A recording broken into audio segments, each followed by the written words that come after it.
great job. A lot of them are. Good afternoon, Dwayne. How are you? Not too bad, sir. Ladies and gentlemen, Radio Cayman's Talk Today with Sterling Dwayne Ebanks. But I do have some questions. There are more questions than answers. Radio Cayman's Talk Today. If you're ready to talk, we're willing to listen. Well, I really enjoy this program today. Cayman Islands' foremost listeners participation program. May God bless every person.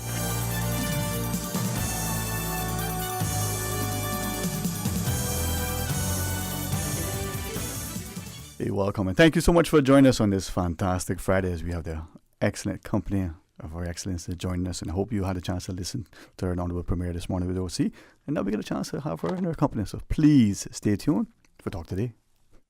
Talk Today is brought to you by Subway, open 24 hours in Countryside, Anderson Square in Georgetown, and Centennial Towers in West Bay. And by the Ministry of District Administration, explore your history, explore your land, explore your sister islands. And Cayman Airways, call them on 949-2311 to book your nonstop flights to Los Angeles and Panama. And now, Barbados. And Digicel, Cayman's bigger, better network. And Doctors Hospital. Peace of mind is important when life happens. Doctors Hospital, always there for you. Call 949-6066. Radio Cayman's Talk Today, the Cayman Islands' foremost listeners participation program. We ask our listeners to avoid statements or comments which are abusive, derogatory, malicious, or defamatory. Do not use any indecent language or make any statement which is false or misleading. Email talktoday@candw.ky or call 1-800-534-8255. Courtesy of Flow, Cayman's #1 network that connects you to your world like never before. Let your voice be heard. Once again, here's your host, Sterling Dwayne Ebanks.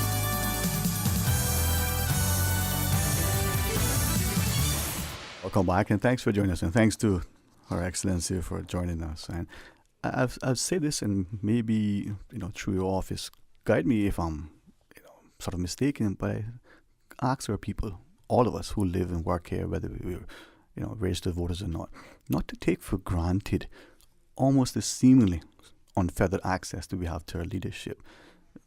Her Excellency sits in the office, walks across the parking lot, comes in and chats with us. That shouldn't be taken for granted, because many places you don't even know who's elected, if there's an election, and you never have that sort of conversation. This is important for not only a democracy, but for the Cayman Islands. So thank you very much. Thank you very much, Sterling. It's great to be here. Lovely to be talking to you and your listeners. And you're quite right. We were talking earlier this morning, actually, about the importance of communication. And I think that's the case in any society, any country. And it's particularly heartwarming that in a place like Cayman, which is relatively small, I think we have to take advantage of that special opportunity we have to have maybe an even closer relationship than you would have in a larger country. So that's certainly one of the things I want to do. And thank you. And I say this not only because the admiration, love, and respect I have for my mother and my sisters and the women in our lives.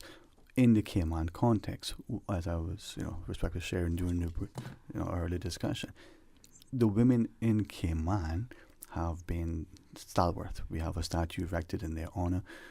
We laid Miss Georgia to rest yesterday, and we see her and others as being those examples for our young girls. Through them, we can take up the mantle. You at the helm, we can see that it is accessible to all. There's no glass ceiling. And it comes with a degree of responsibility, but also inspiration, motivation. I had a fantastic chat with another amazing lady earlier, that heart of service, that desire to bring community together. And I share that to ask, through what you were saying, our political leadership, the semblance of partnership with the UK, but if we do it on an individual level within our communities, we can bring each of us to the table with a sense of service, of giving to each other, of ensuring that the safety, the security, the civility, the prosperity economically and politically is for all of us. And I think we're on track. Yeah, and it's wonderful to be able to work with many great women in all sorts of walks of life here in Cayman, not least our Honourable Premier, but across government and business and, many other areas as well. But, hats off to the men as well. I think we do need a good combination of people from whatever background and orientation. We just need to make sure that in Cayman everybody can live their best life, and that means also making their best contribution to the community. And thank you for emphasizing that, because it is not to be naive in our noble endeavors, but it's certainly not to be neglectful in our personal sort of space. We need to step up to the plate. We need to be responsible and willing to be held accountable. I think we're getting there, but what's lacking? I mean, what can we do more? If we were to ask Her Excellency, in front of our young primary school students, what they need to be doing so that in 20 years they can have the Cayman that is safe, that their parents would have passed on to them, and they inherit in a way that's resourceful and respectful. But more importantly, on that individual level, what is it that they need to do to make sure that space is important?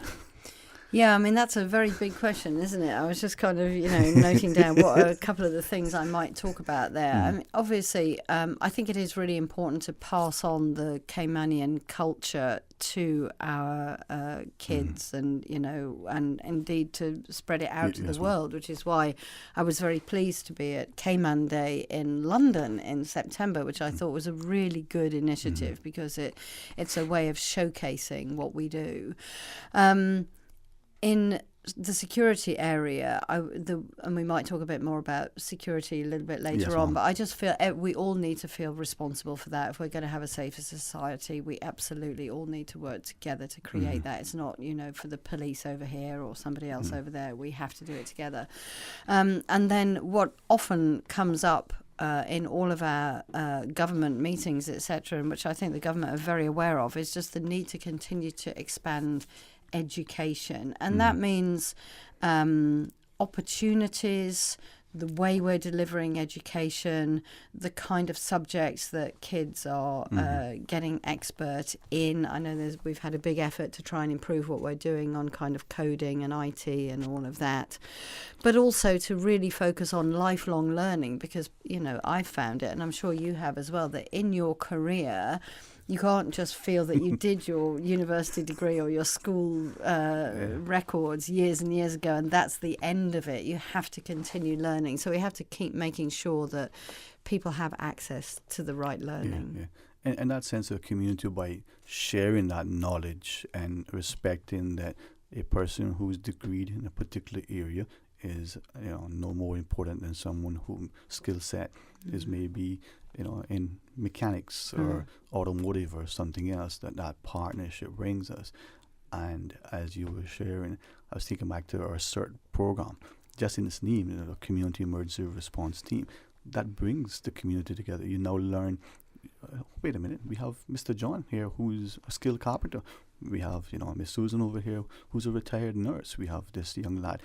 And we should realize how much we've changed, and we no longer know our community members. Neighborhood policing and the community safety comes into play, not just in terms of disaster and emergencies, but the community spirit. Not unlike that small classroom where the students are doing an experiment, watching the class pet or the little plant that they're growing in the cupboard to see whether they find the light, building that sense of unity and compassion and empathy.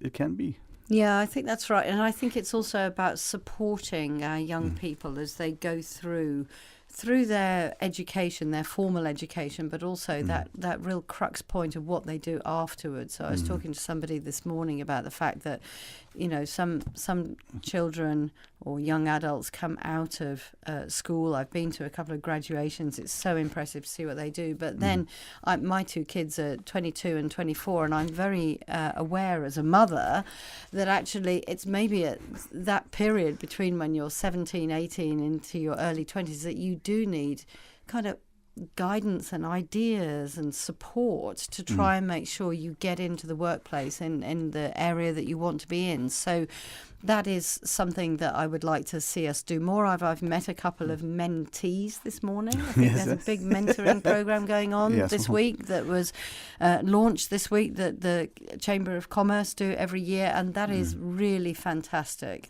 So I've met your mentee here in the station, and I've met Jack, who is currently being mentored by the Deputy Governor, which is very nice. And I think there's more we can probably do on things like apprenticeships here. Indeed. Well, Miss Maya hopefully will join us, maybe in an hour or so. Lovely. She comes into the studio. And then you're right. As adults, and especially as parents, what are we doing to ensure our children are introduced to many opportunities, that they feel the sense of being, nurtured, they have the safety, but in a space that they can, I can experience this thing, I can get and develop a sense of independence, but I'm not floating alone out at sea with all the sharks in the water. And that's the Cayman ethos. And as you were sharing respectfully about the need to preserve, the Caymanian traditions and culture, hey, let's ensure that we do that. After our break, Excellency, can we maybe speak to some of those societal issues? Please share with us as you wish. And to our listeners, the phone lines are available if you wish to call, 949-8037, 949-6990. And we'll happily take all your calls and have, just a gracious support and consent of Excellency opening the phone line. So please stay tuned for Talk Today. Santa says ho, ho, ho. Ho, ho, ho! Don't miss your chance to win big this holiday season with the Rubis Pure Joy promotion. Win $30,000 to pay your bills. Merry Christmas! Each time you top up your tank with $25 of fuel or merchandise from Jose's 24-hour food mart, you earn another stamp. Ho, ho, ho, ho, ho, ho. Collect 6 stamps and you're entered to win a lot of awesome prizes. You could be the lucky winner of $30,000 to pay your 2024 bills. Ho, ho, ho, ho, ho. Don't forget to share the Christmas spirit with gift certificates your loved ones can use at Reflections, Liquor for Less, Hemp and Tobacco, Food for Less, or Jose's Rubis. Now open 24 hours a day to serve you. Merry Christmas! At Doctor's Hospital, we know life happens, and usually when you least expect it. So when unexpected medical issues arise, you need quality care close to home. Located in the heart of Georgetown, our accomplished team of physicians and medical staff treat minor urgent conditions such as migraines, chest and abdominal pain, shortness of breath, burns, broken bones, open wounds, and more. 24 hours, 7 days a week with no appointment necessary. Peace of mind is important when life happens. At Doctor's Hospital, we're always here just for you. Need to speak to someone? Call 949-6066. Honey, you and your team have had such a busy schedule. I've ordered Subway catering. Oh, I love Subway. Did you order the Flavor Craver and the turkey wrap platters? I also ordered Fresh Fit Platter for some of the team. Hey! And Subway's fresh baked cookies? Yes, even though you seem to get plenty of them. No matter how big your crew is, keep them going with the great taste of Subway. From customized boxed lunches starting at just $6 to their famous platters. They'll love the taste and you'll love the price. Subway. Eat fresh. Wouldn't it have been grand if you had purchased land 30 years ago? It may not be 2020, but a perfect vision has never been more clear. Cayman Brac and Little Cayman, poised for growth with an eye on the future. Your land, your history, your future. Discover all that our sister islands have to offer. Announcing the winners of the Rotary Central Music Extravaganza 2023, held Saturday night, November 25th. First prize winner of $40,000 goes to ticket holder 05981, Cruz Echeniki. Second prize of $4,000 goes to ticket holder 06230, Dr. Nagaraja. 6 $1,000 prizes as follows. Ticket number 04672, Esther Rivers. Ticket number 06670, Angela Arden. Ticket number 04025, Claude Terry. Ticket number 05797, A. Brophy. Ticket number 05328, Tony Powell. Ticket number 09378, Cecilia Solomon. Watch and listen to the press for details. Rotary, helping to create hope in the world. Discover your dream home with Cayman National's home loan.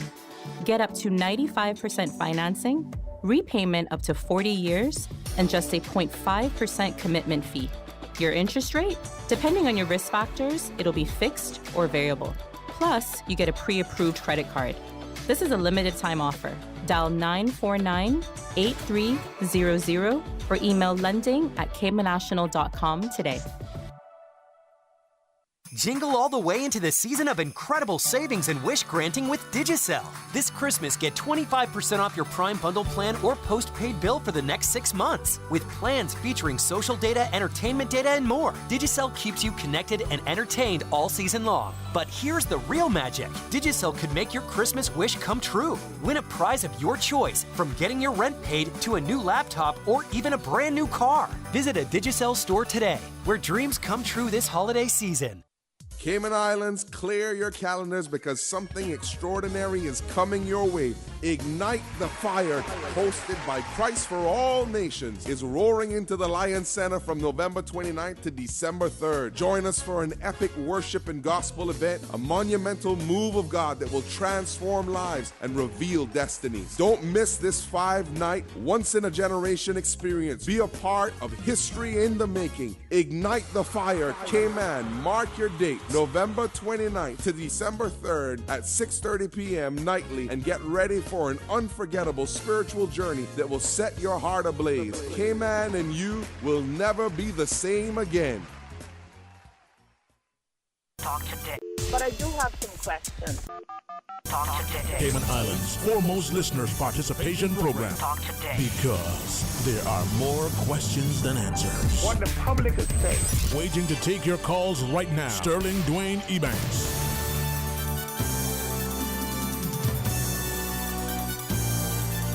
Welcome back and thanks. And it's, a genuine pleasure to be in the company of Her Excellency. Not just the respect that we have for the position, but the respectfulness of the person in the position. And hopefully that encourage more of us as we go into Christmas to appreciate why we are in the space and the time at which we are. I believe Ms. Susan shares there's a caller. Is that a case, Ms. Susan? Call online? Do we take the call? Well, thank you so much for joining us and welcome. Good afternoon. Hey, afternoon, Mr. B. How are you today, sir? Oh, not bad. My name is Mr. Brown. I would like to forward best wishes to Her Excellency and our other female leader, Ms. Juliana O'Connor Conley, Premier. We have been under good leadership as well as for our Queen in the past, and I look forward to, I'm sure a lot of us believe that things will be better, and I wish Her Excellency continued wisdom and strength and good things. Thank you. Yeah, man. Okay. Thank you very much. Right. Have a great day. Talk to you again soon, huh? Okay. All right.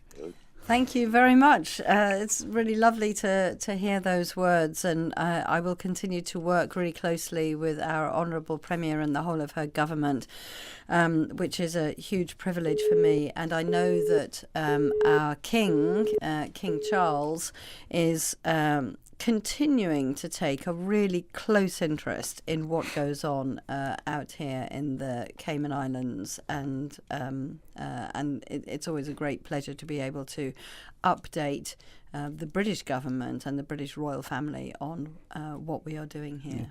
Yeah. And the caller just taking time to do that. It just shows the respect and the love that we have for our people, but the desire to ensure that where we are, we're building stronger connection, that unity. And I'm hoping that as a community we see our responsibility. Whatever changes that are unfolding, that we happen to guide those changes, whatever things that are happening that are not necessarily in our minds at that time reflective of what it should be, that we'll be conscious to see how we can make it positive. I believe closing our eyes and burying our heads in the sand probably doesn't work. I mean, well, that's what I think, but maybe it does. What are some of the things that are of major concern in terms of security and governance and safety and stability, that falls within the remit of your office, ma'am, that we should ensure that we tackle together.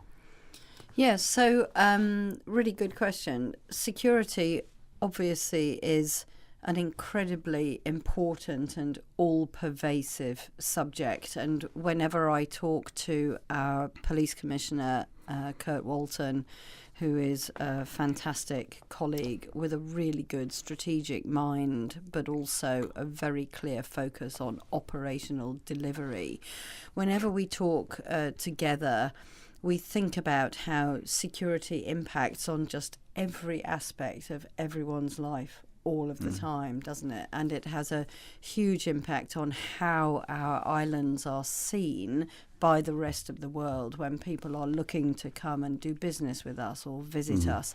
So we know that it's one of the things that we absolutely have to get right. I think when I'm talking to police commissioners, the sort of things that we talk about are, we need to respond to the increase in violent crime, the activity of gangs or groups, the drugs that are circulating in our society, the need to make sure that we safeguard vulnerable people, including our children.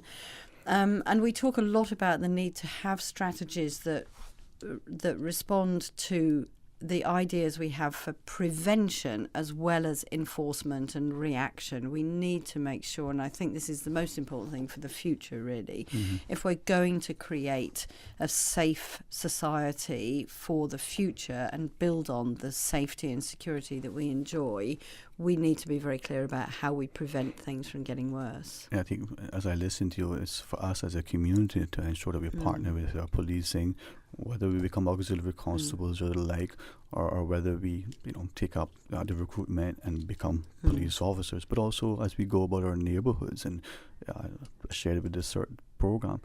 I see that as being an extension of building and strengthening our community. We now have a name to face. We know the people in our neighborhoods. We don't need armed security. We don't need closed circuit. We have people with eyes who are vested in knocking on our doors and saying, "Hey, miss, are you okay today? We haven't seen someone in a while." And sadly, we see that being lost in other jurisdictions, and sadly here as well. So how do we then get us as a people to understand that responsibility and not just abdicate that or relegate it to policing?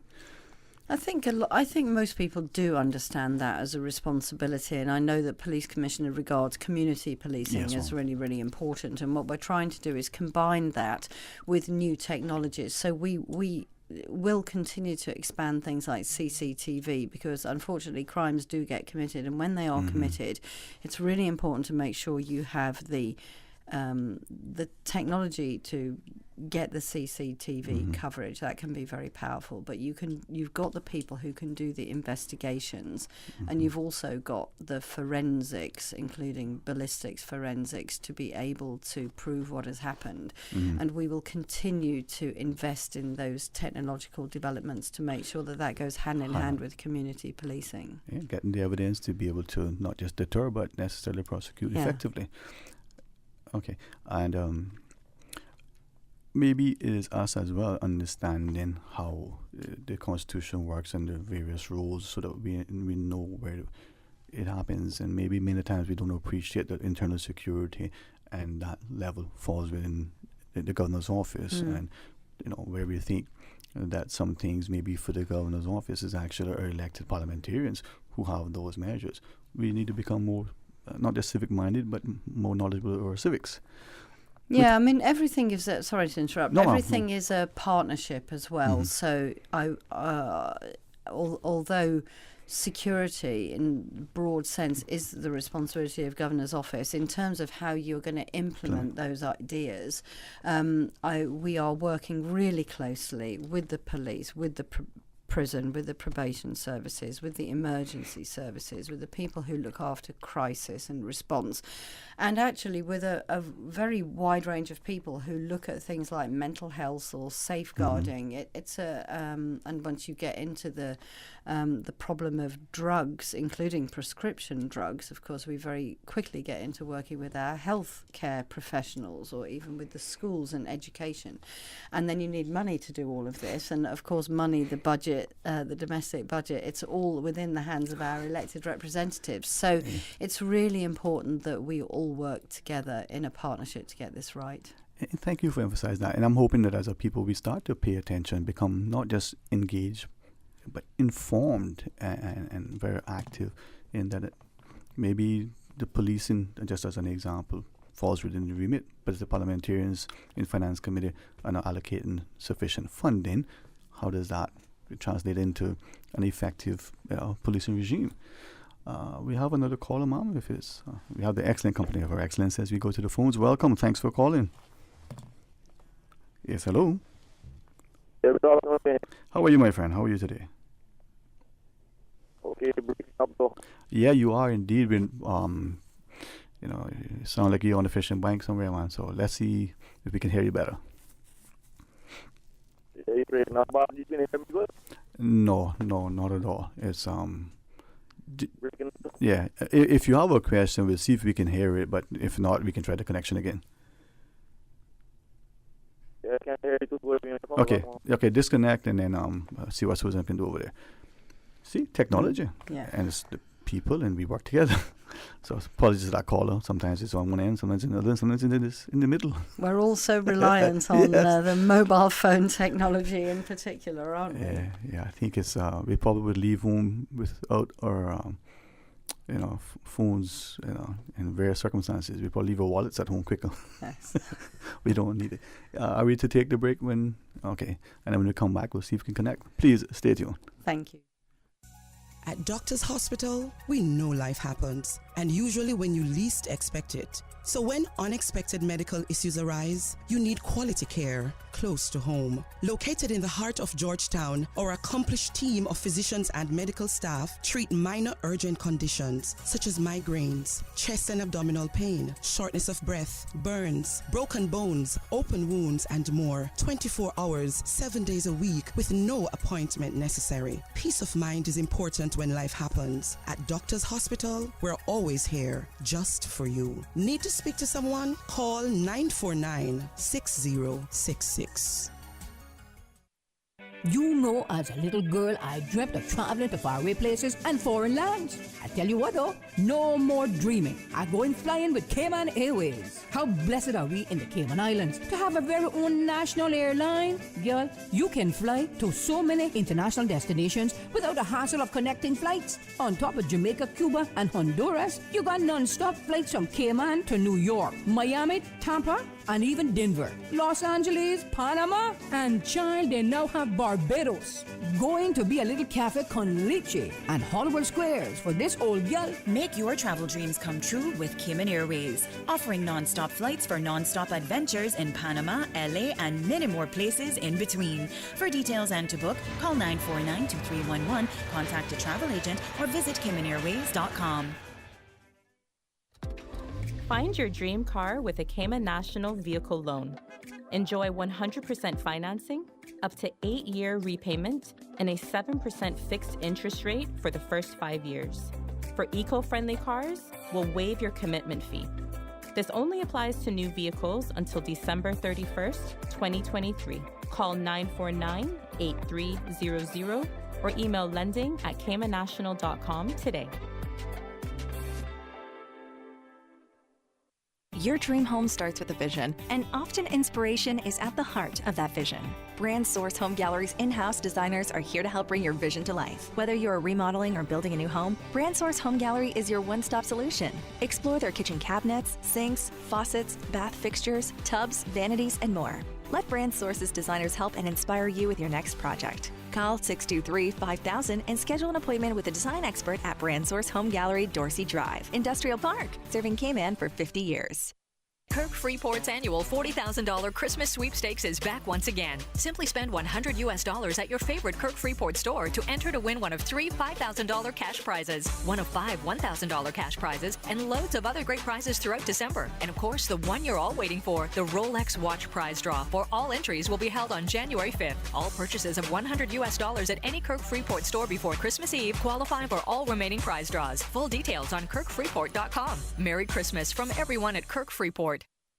The offices of dermatologist Dr. Wayne Porter will be taking appointments from December 11th through the 16th at his Crew Road Clinic. Appointment slots are limited. Whether you're seeking advanced skincare, Botox, filler, cosmetic skin enhancements, or simply looking to reduce wrinkles, Dr. Porter offers a full-service dermatology and dermatological surgery practice. For more information, email dr.porterkman@gmail.com or call 949-9020 to book your appointment today. That's 946-9020. 'Tis the season at Vigoro, and we've got all your festive favorites. From Christmas ornaments to decorations, succulents to ceramics. We've got gifts and more. Blooms, orchids, mobiles, garden accessories, furniture, even fairy gardens for the little ones. Make it a Vigoro Christmas with a gift that will be treasured forever. Both garden centers will be open on Christmas Eve till 5 p.m. Merry Christmas from Vigoro. Talk today. But I do have some questions. Talk today. Cayman Islands' foremost listeners' participation program. Talk today. Because there are more questions than answers. What the public is saying.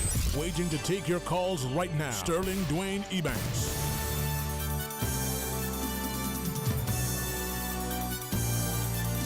Welcome back, and thanks for joining us. And as a programming note, we would invite you to revisit our YouTube channel and see a wonderful discussion with Honorable Premier and Her Excellency with OC this morning as you listen to this as well. And I say that to remind our people how that access and the importance of the collaborative approach means for our emerging democracy, but also where we can partner and come on board and be informed about what is happening, what is being considered, and how sometimes to influence, what the outcomes can be.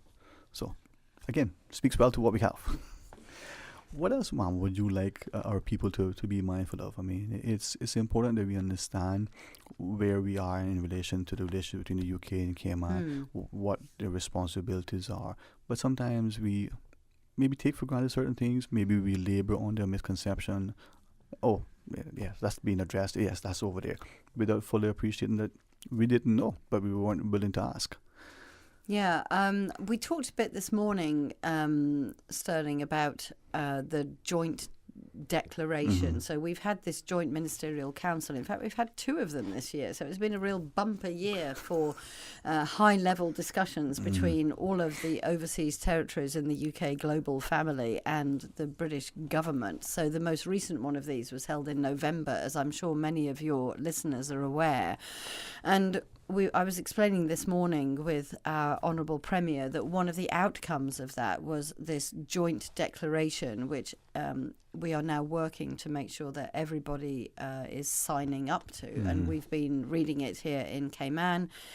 I think it's a good document. It basically reinforces this partnership and reiterates the fact that we intend to go forward together and create an even more effective modern partnership, if you like. So that is a very important thing. I think it will get published in the course of next week. And after that, we will go ahead to negotiate a bilateral agreement between Cayman government and the United Kingdom, which will be described as a compact, which I suppose is another word for an agreement, isn't it? So it will be a bilateral agreement on what we think are the priorities and important aspects of our relationship as we look towards the next 5 to 10 years. Yeah. And perhaps just generally for our populace, then that is something where our elected leadership, if I may use the word, helping to negotiate and steer this agreement and saying this is what we would like as a territory. The UK is saying, okay, how do we balance that? It's not a one-sided Exactly. sort of, okay, but yeah, and I expect that quite a lot of it will be looking at the partnership we already have, maybe tweaking it here and there. We talk quite a lot about mutual support, technical cooperation in various areas. So, if our government here in Cayman feels that they would like to see more support in some areas, we can look at how we can provide that. So let's see how it goes. But I think it's a very important next step in the evolution of our relationship. And as that document is published, then that's the agreement that we would be, sort of signing on to. It's not like a bill where we have consultation.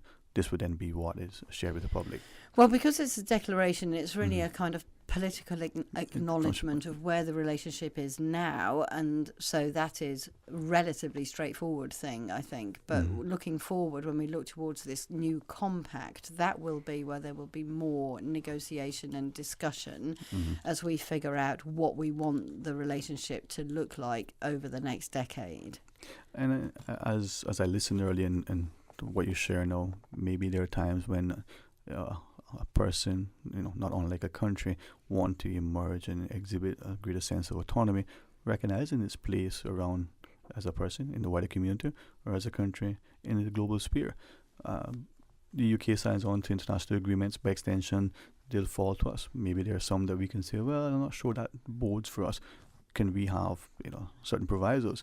Potentially that could be part of the emerging new paradigm.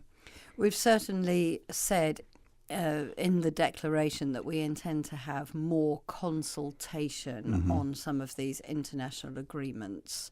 And I do think that's important because usually they are not particularly controversial, but I think it's only fair that overseas territory governments are properly informed and there's a chance to discuss and explain what is going on so that there should be no surprises. And I think that's very important. And this is where your presence here as your predecessors invites us as a populace, not just through our parliamentarians, but to partner, to be informed, to be engaged, and understand that we have a voice.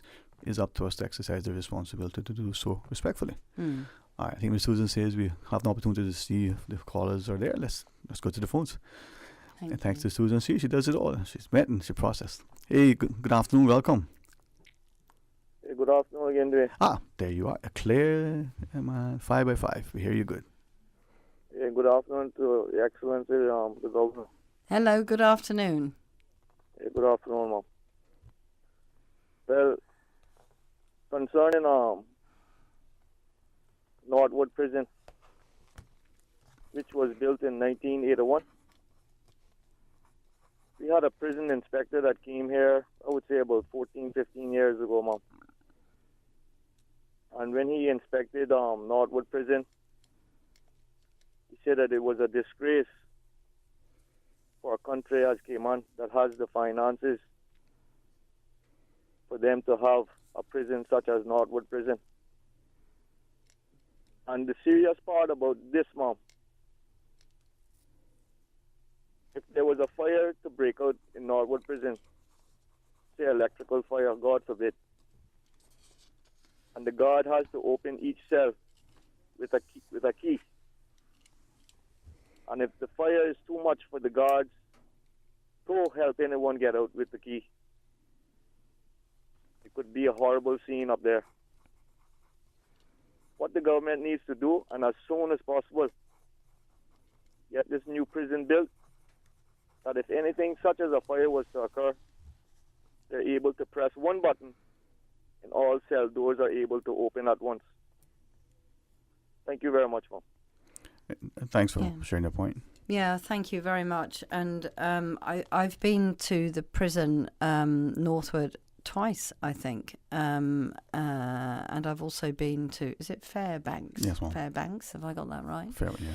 The ladies in Fairbanks offered to cut my hair, actually, which I must follow up on because they're learning all sorts of very good skills there, which I was really impressed about. No, but seriously, coming back to your point, I agree that the state of Northwood is concerning. I know the government are aware of that. I know they are looking at options for making some improvements.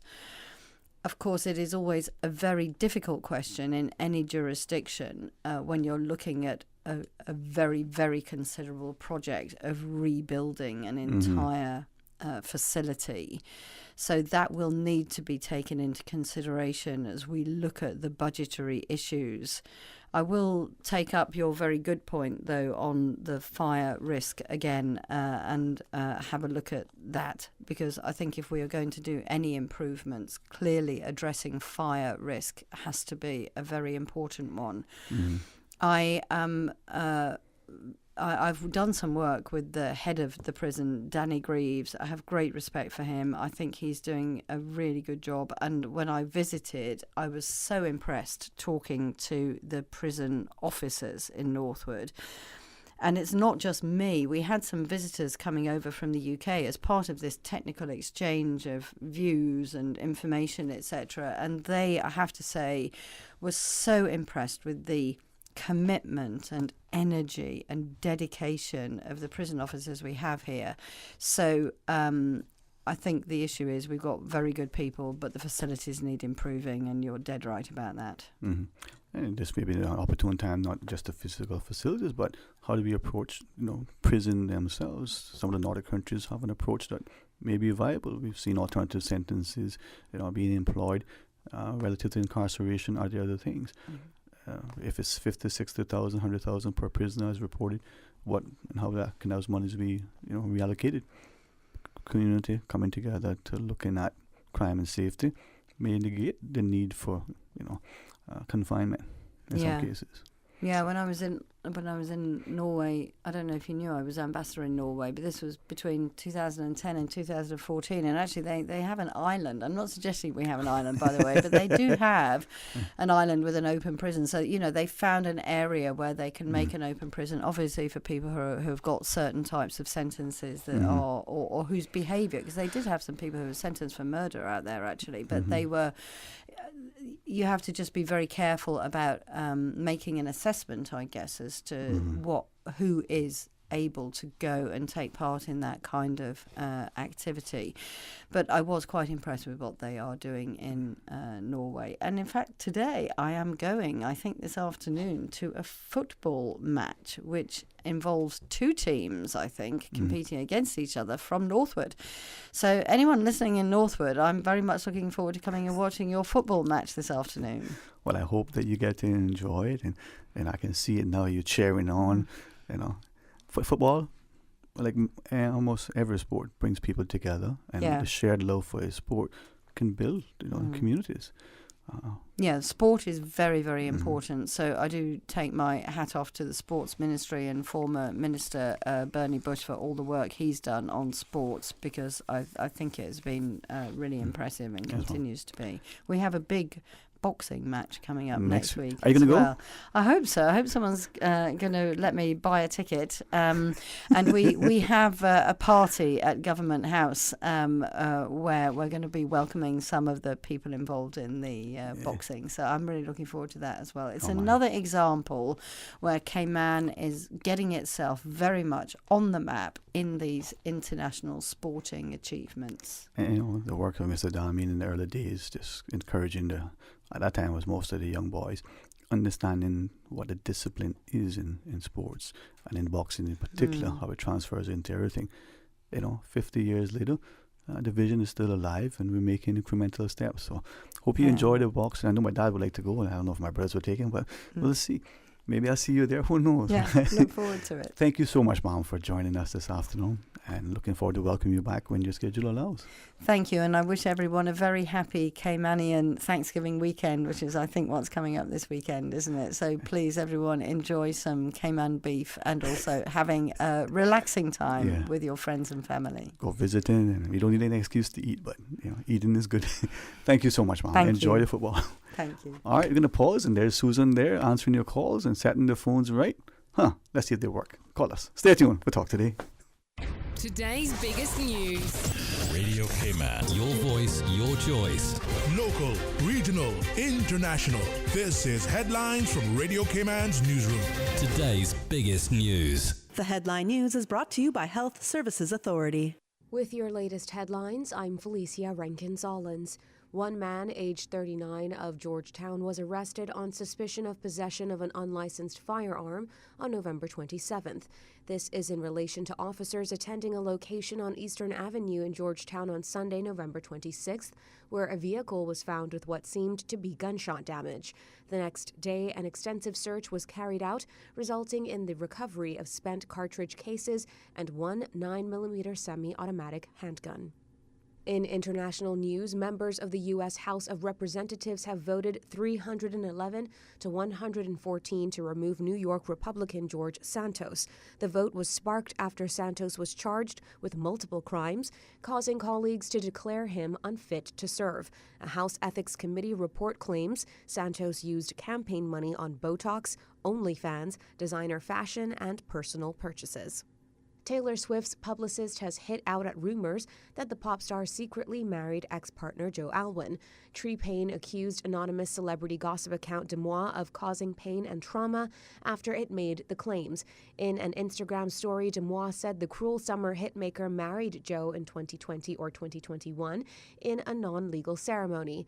News of Taylor and Joe splitting made headlines in May 2023, with the Shake It Off star since being linked with NFL player Travis Kelce. These are your headlines. I'm Felicia Rankin-Zollins. Today's biggest news. Radio K-Man, your voice, your choice. Local, regional, international. This is Headlines from Radio K-Man's newsroom.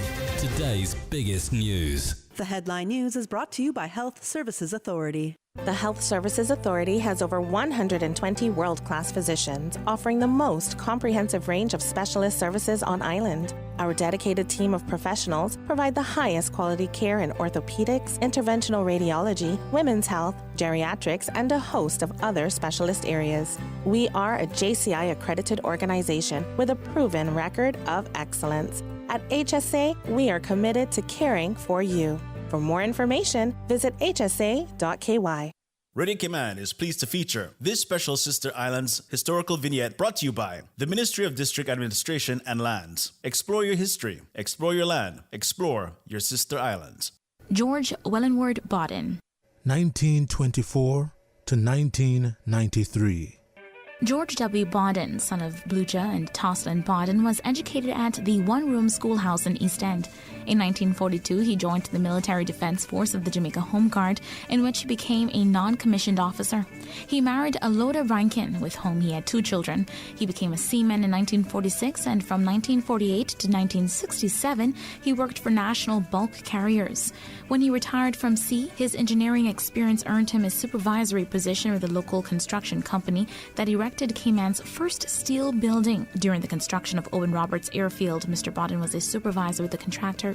He served East End as mailman, shoemaker, scoutmaster, and organist, and built the first upstairs movie theater. He was the first in East End to use electricity in his home, and later owned the district's first satellite dish. He was the United Church's full-time organist. George W. Bodden was a trustee for the International College of the Cayman Islands from 1976 until his death. Radio K-Man is pleased to feature this special Sister Islands historical vignette brought to you by the Ministry of District Administration and Lands. Explore your history, explore your land, explore your Sister Islands. Explore your history. Explore your land. Explore your Sister Islands, the ultimate staycation experience. Your culture, your freedom, the land that time forgot isn't gone. It's your Sister Islands. Discover all that our Sister Islands have to offer.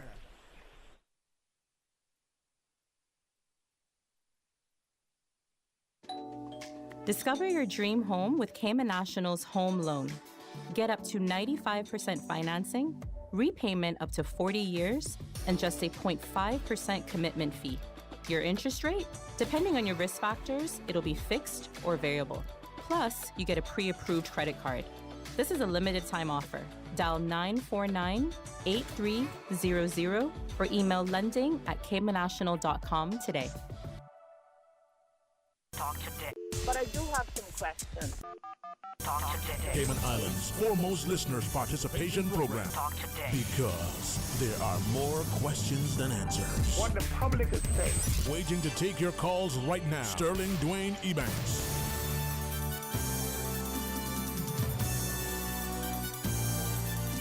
Hey, welcome back, and thanks for joining us as we invite you to be a part of our discussion. There's some open line, and hopefully, in short order, we'll have the wonderful opportunity to speak to one of our mentees, not only to promote the program, but to remind us of the importance of us as responsible citizens, the adults, being able to offer, a loving, guiding, a safe space to help our young people to navigate. It's what builds a strong community. Well, what's on your mind? 949-8037, 949-6990. And after hours, you can call this number, 17. No, just kidding. There you go. Good to see Susan smile all the time, right? WhatsApp, 925-3261. And a special thanks to Her Excellency for joining us this afternoon. And this morning for the Honorable Premier and Her Excellency to join in. Mr. Orrit, if you didn't get a chance to listen to that discussion, we invite you, log on again and look at, for the record and be a part of that. Of course, you can always do the same here for Talk Today. Now, as we look at where we are and as we go in, into this first day of December, and as we think of where we are ahead, maybe it's the month of December, maybe it's the, hopeful expectation of what Christmas is, not just the giving and receiving, but the time of fellowship. Maybe it'll give us pause and we step back and reflect and appreciate where we are and who we are and what we are doing.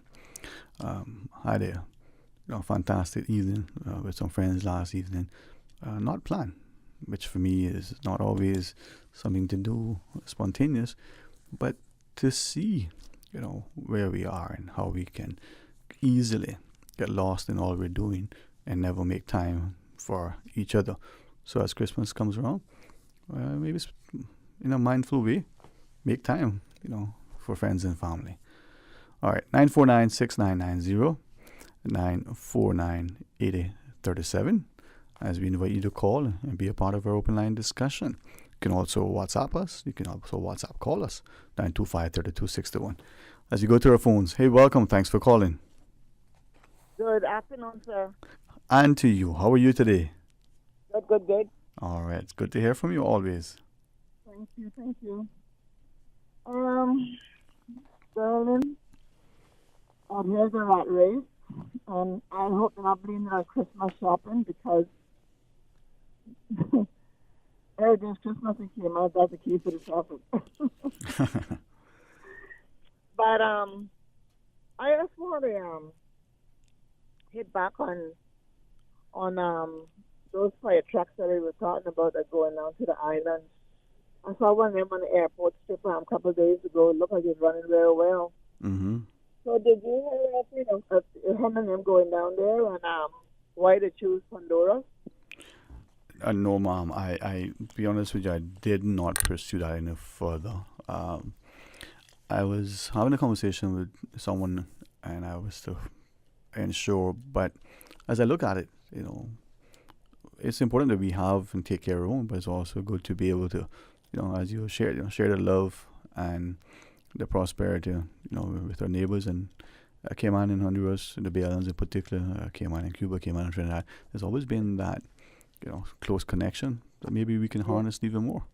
Yeah, like I said, I've been always sharing, but make sure we got hair covered too. Mm-hmm. You understand? Now, because we got a couple new ones that we must not think that they can't break down to, or what the case may be, or we could have more than one fire here and there and need too many trucks to be on the road at one time. You know what I mean? We gotta gotta go and think further than our nose or nose tips. Mm-hmm. But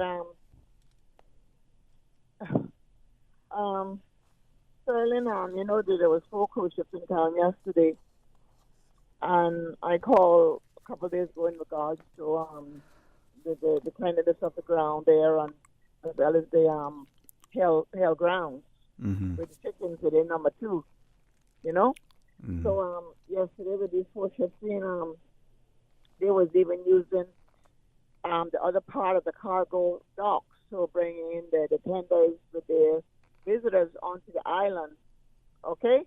Mm-hmm. And to know that they had those 4 cruise ships coming in there, yes, and how to use the other side of the port. It's a cargo port all in one down there, Sterling, and they got it using for the cruise ships and cargo, which is not even set up properly. for cruise ship passengers to come off. You understand where I'm coming from? So what I'm just saying is that I feel that if we can sit down and brag about our tourism, tourism product, that we should make sure that it's clean. It's a welcoming atmosphere when they arrive on this island. You understand? Not just $1. And the place was filthy yesterday. Down by Hill is filthy. And in Sterling Pit, to know that you have to buy a permit every year to do taxi. And I don't know when and who is going to be to get this taxi business organized better than it is right now, because it's very disorganized. Everybody's paying their fees to come out here to work, but not everybody's going into the gates, to the compound. The compound can't even hold all of us, put it that way too. But the fact of the matter is, Sterling, is when the people that don't come in got to come up on the road and hustle as a licensed taxi beggar. I call it a beggar. People may not say it's not a begging situation, but if we got some inside and some outside, they need to have the same privilege like those that are inside to do the job more professional than having a supervisor down there running these people who work on the road off of the pier from coming in there to get a trip to the beach or wherever they may be going. You understand? We are in this all together. And I feel like those that are out here working, I call it under the pen, because when I was there on my ID for 10 months, I told myself I was working inside the pen. I am not going to work outside the pen because I paid for my ID. You understand? That is why I didn't come out here and do anything. And I don't feel it is fair and right for the taxi drivers to come out here and work the way they're working and being treated the way they are being treated from the people, from the port, running them out of the port, from getting a little trip. To go where they have to go with these visitors. We need the government, and I'm asking today from Mr. What's the guy from Northside? I need to get another Dwayne Ebanks. I'm asking you, sir, to please look into this more strongly coming the new year, and let's try to get some taxes in a better order and more professional, and so they cannot be bullied by nobody from the port or anybody else, because it's not fair to be paying this kind of money every year, and you got to come out here and beg like a beggar, and you got a license in your hand. The taxi business need to be straightened up and put in order, that it can be more professional, better customer service for the island and for the visitors. So I'm just asking whoever there in charge, Ryan, you, and everybody else, that port needs to be clean. That ground is filthy. Down by the Hell Rock is filthy. Down there is fully lots of chickens. All you got to do is get them cooped up into a nice cage, give them a lot of room, get someone to feed them, and if they want to make it a show and tell, they can make it a show and tell. But don't let the visitors and the taxi drivers walk into what they walk into and bring it back into their vehicles. You understand where I'm coming from? So I'm just begging. You want to say something? Yeah, I was just, as you were talking, a couple of listeners, but one in particular message and said, you're so correct, right? Also sharing that the fire trucks went down to Honduras about a month ago. Oh, so we got 101 on the airport. I saw 101 on the airport strip yesterday. Well, that's great. We still got 101. Yeah, and one is questioning why perhaps the district, the other districts, those outside Georgetown, maybe we could have put the fire trucks there as well. We need more districts up with the fire station, not making north side depend on east end depend on north side, and vice versa in West Bay, and partial Georgetown and West Bay. Every district should have their own fire station. Just like how they got their own medical center, they should have a fire station. And you don't have to build an elaborate fire station. Well, it is. Substation. Yeah, it is a question that we perhaps maybe need to ask ourselves, to what extent we, as not just the voters, but all of us who live and work here, to what extent can we contribute? How can we partner? I say that and reading a comment from one of our listeners referencing a particular place overseas that they are familiar with, where the fire service in that small area, like in other areas, is a volunteer fire service. This person shares that it used to be that was how it was before, and that was just a complement to the paid sort of permanent fire service. But the question is, could we, like we have police officers, could we also have, auxiliary fire officers? The training would be good, but the complement is there. Maybe we can expand on that as part of our community initiative to come together and, be our brother's keeper and value our individual contributions of national service. Yes, true. But Sterling, I want to ask a question. Yes, ma'am. With all of these hotels that we're building that going all, 8, 9, 10 floors, mm-hmm. Who is going to supply them? Are our fire trucks going to will be supplying them if anything happens at their hotel? Are they going to have their own, I'm going to put it this way, their own fire service? Because we got too many tall buildings now for all those small fire company here, fire truck service here, to take care of this whole island.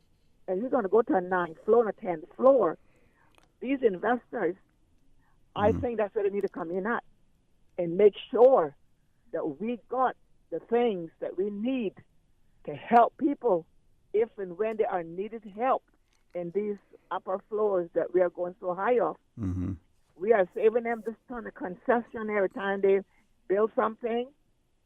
They need to take that money and say, you know what? We're going to put this one aside for fire trucks, ambulance, they we call paramedics, mm-hmm. and so forth. You understand? Because, Sterling, let me tell you something. Cayman is growing rapidly, and Cayman is small. On every corner you turn, there's a gas station. There's a liquor store. If mm-hmm. anything happens, God forbid, there's going to be a burning inferno, and I pray to my God it never happens. Yeah. But Sterling, we have to be prepared. And not being a trained fire officer or even a building inspector nowadays, not even as knowledgeable as of our building code. I think we've implemented the IBC, but recalling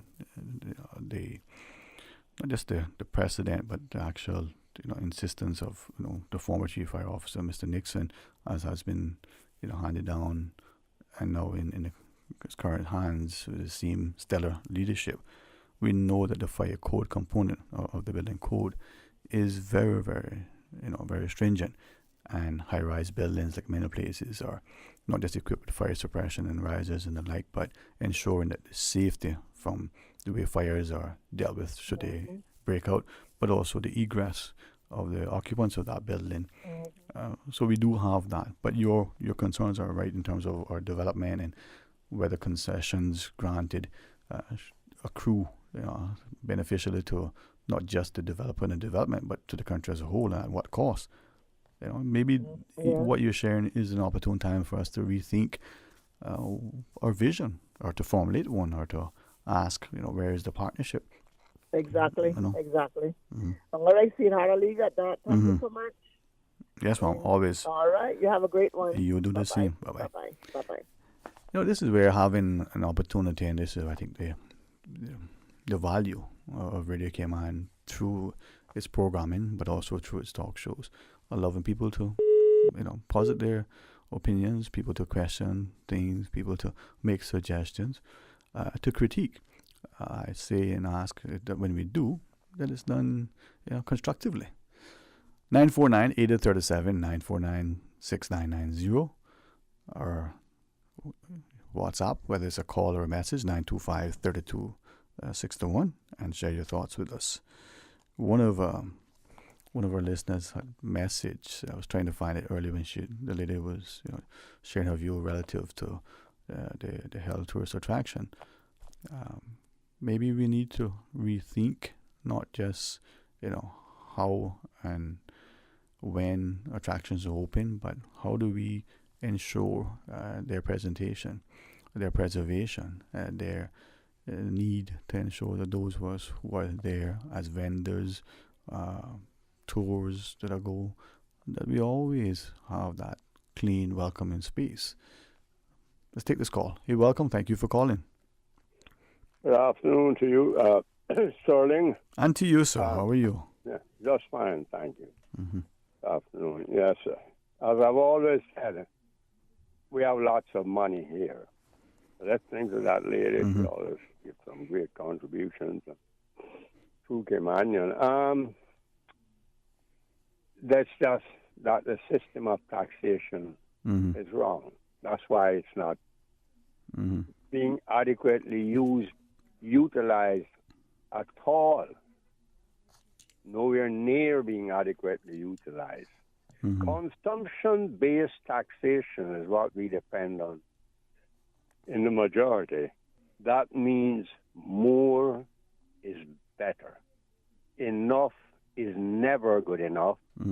We have to have more. It's as simple as that. Even to a half idiot like myself, uneducated idiot, we can all see that, but we bury our heads in the sand. And our elected representatives have said this over and over. Simply will not show the courage to tell the private sector what to do. What to do. They must be able to tell them what to do. Those huge high-rise we're going to have to go that way. We don't have the land space, so it has to go up in the air. That was evident several years ago. I remember Mr. McKeever Bush, that seasoned veteran, told us some years ago we're going to have to go to 10, maybe 20, maybe 30 stories. He was laughed at and called all sorts of names. But he was speaking the truth. Others are now starting to agree with him as we see it. As time progresses, it's not that we want that the people want that. I would rather Cayman to go back how it was 1970 to 71, 68, 69 to 75. Most beautiful time Caymanians had in control and in majority. But alas and alack, those days are gone forever. They're just beautiful memories. We try to resurrect our culture and all this type of thing, and I talk to people daily about that, but that's part of my job. It's a big part, but that's just in the past. Beautiful memories. We need to make those people with these buildings, building them simply, be held accountable, and they will provide the necessary funds to government to provide whatever else is necessary for the fire service, whether it's some of the bigger crane-type helicopters. The U.S. builds them and use them.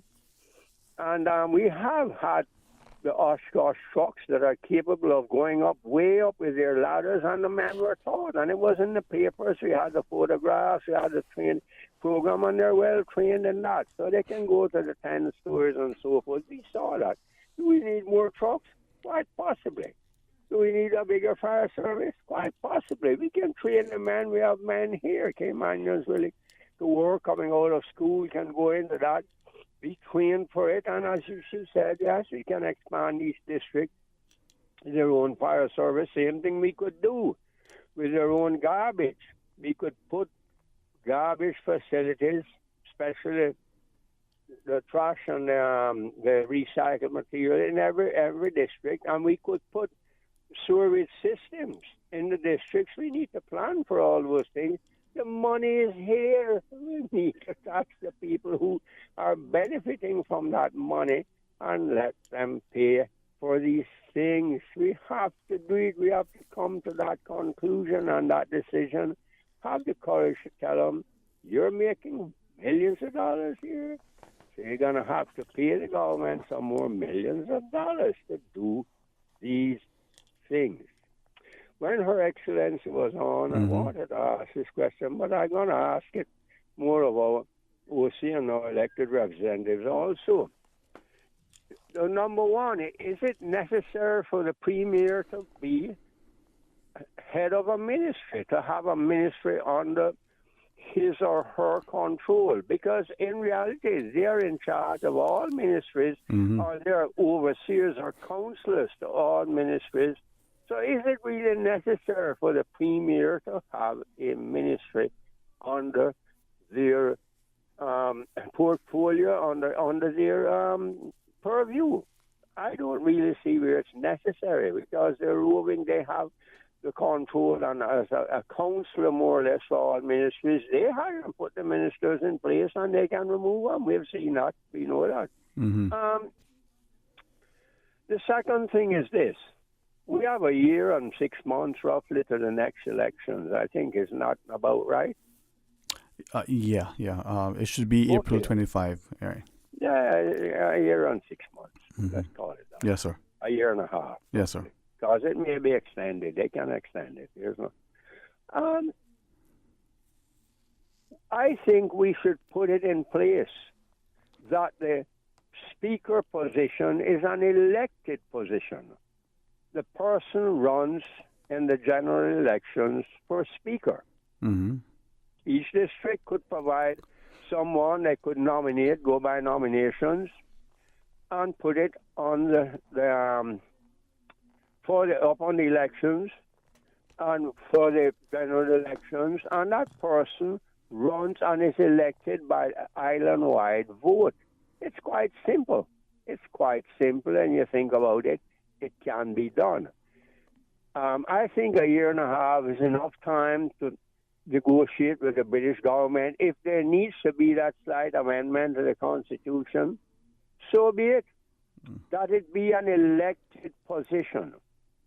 And if we have to still leave in place that provision, that it's also could come from the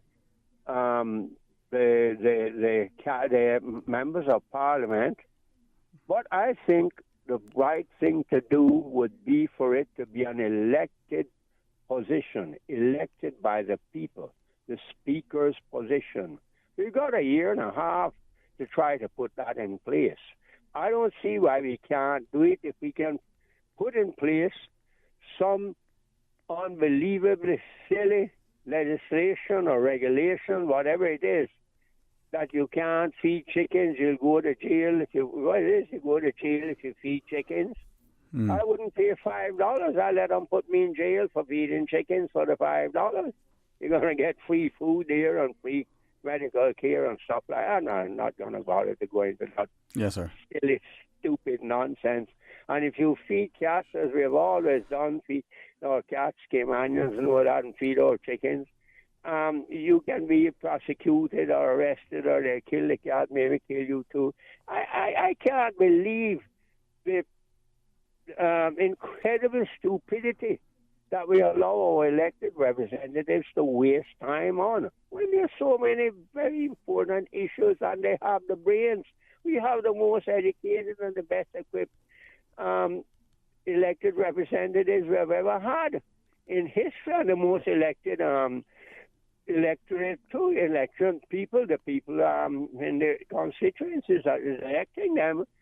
And yet still we do these unbelievable, incredible things. It's beyond my belief. But I would like for us to see if we can put it into place that the Speaker is an elected position. As I just said, they can nominate people from each of the 19 constituencies if they want to do it that way, or you end up with one from each five. One of the 5 or the 6 it would be over in Cayman Brac and Little Cayman, or 7, I think it's 2 districts over there, to be Speaker, run for the office of Speaker. And that person, who gets the majority of the votes, would be the Speaker. It's an all-island, 3-island thing.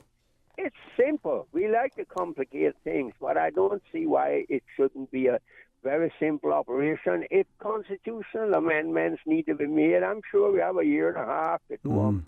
We can amend it. We can do what we can with it. They spend months and months, or not months and months, weeks, making sure that the most powerful and wealthiest people here can continue to do business as usual, facing up to the FATF and earn their incredible millions of dollars in salaries and whatever, immediately. And we spend a lot of money doing that when, of course, the financial world should pay for every 1 cent of that was spent to be done for that. They're the ones who benefit, not the ordinary little $6 an hour Caymanian. If we spend, we're gone 8 years, and another 8 will go before we can decide whether they should get more than $6 an hour.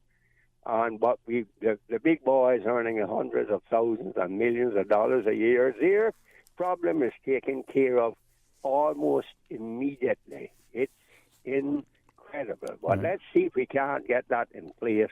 And let me get an answer for that about the thing that Premier not having to have any ministry under their portfolio.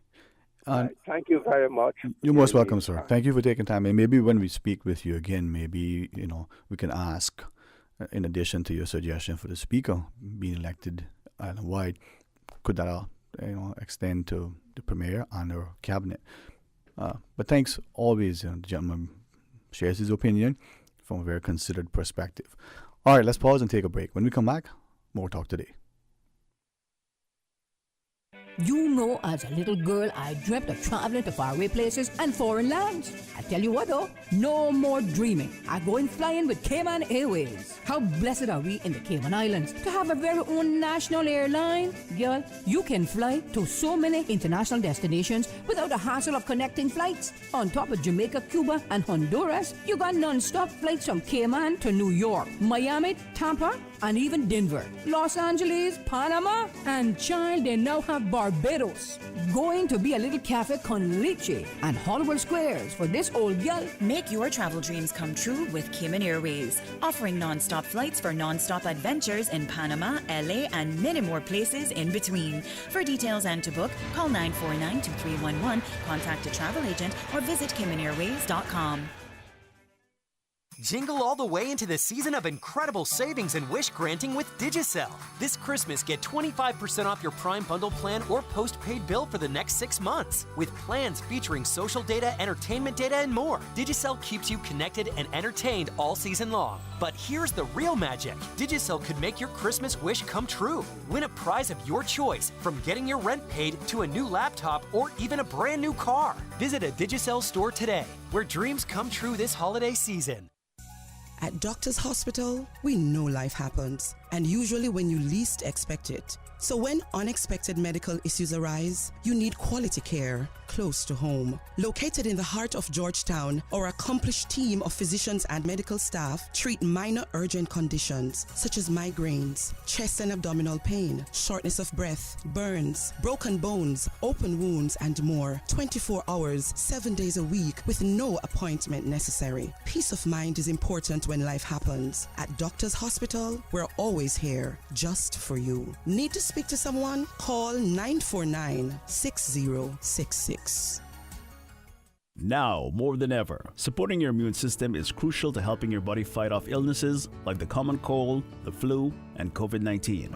At ValueMed Pharmacy on Walkers Road and in Boddentown, we carry all the essential vitamins and minerals to help support your immune system and improve your overall health. Some of our top immunity support picks are vitamin C, vitamin D, zinc, elderberry, and quercetin, or the popular 7-in-1 immunity support. Our pharmacists are always on hand to help guide you and answer any questions. Visit ValueMed Pharmacy on Walkers Road or Boddentown. Live happy, live healthy with ValueMed Pharmacy.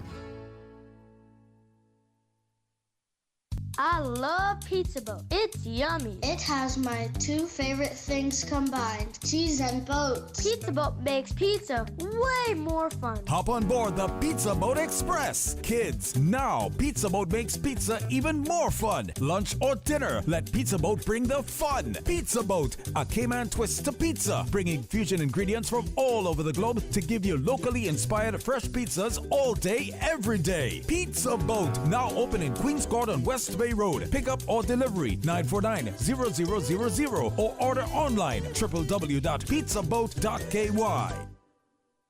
Announcing the winners of the Rotary Central Music Extravaganza 2023, held Saturday night, November 25th.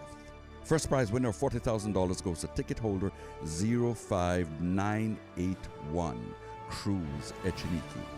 Second prize of $4,000 goes to ticket holder 06230, Dr. Nagaraja.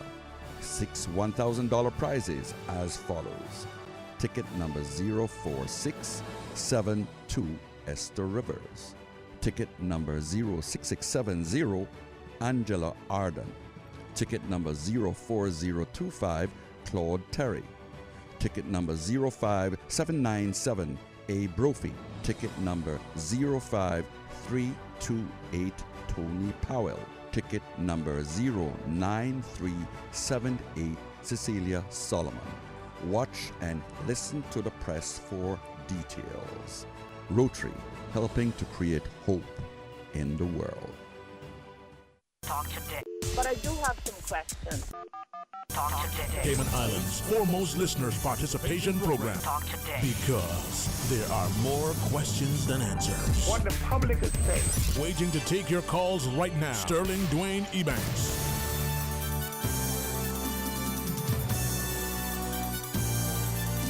Hey, welcome back and thanks for joining us. And as we get ready to take some more phone calls, we're honored to have Miss Maya Whitaker sitting with us. We'll tell you more about it in a second, but it's good, eh? Enjoying it. All right, let's take our calls. Hey, welcome. Thanks for calling.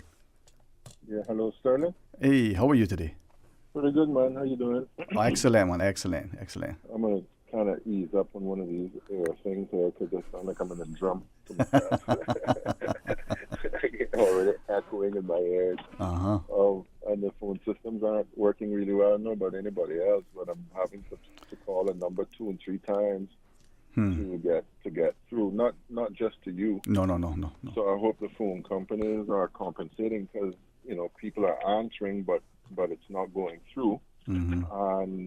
And then you're having to redial it, so you essentially are paying for it. Mm-hmm. If the person answered the first one. Anyway, I just wanted to call in regards to an article I saw in the Compass today. But before I do that really quickly, just on your last caller and something else in regards to the governor. But the last caller made an excellent point in regards to the Speaker of the House.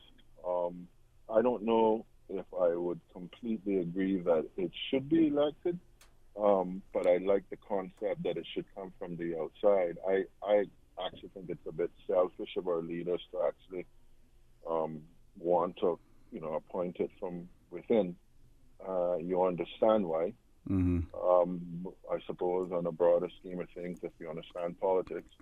But, there are things that... So I think we should amend it so that it has to come from the outside, and only at extreme cases should it be appointed, and should the speaker be appointed within, but that the person should be appointed from outside. But I don't think we should remove the autonomy or the responsibility for the appointment from the premier, because it is the premier's government.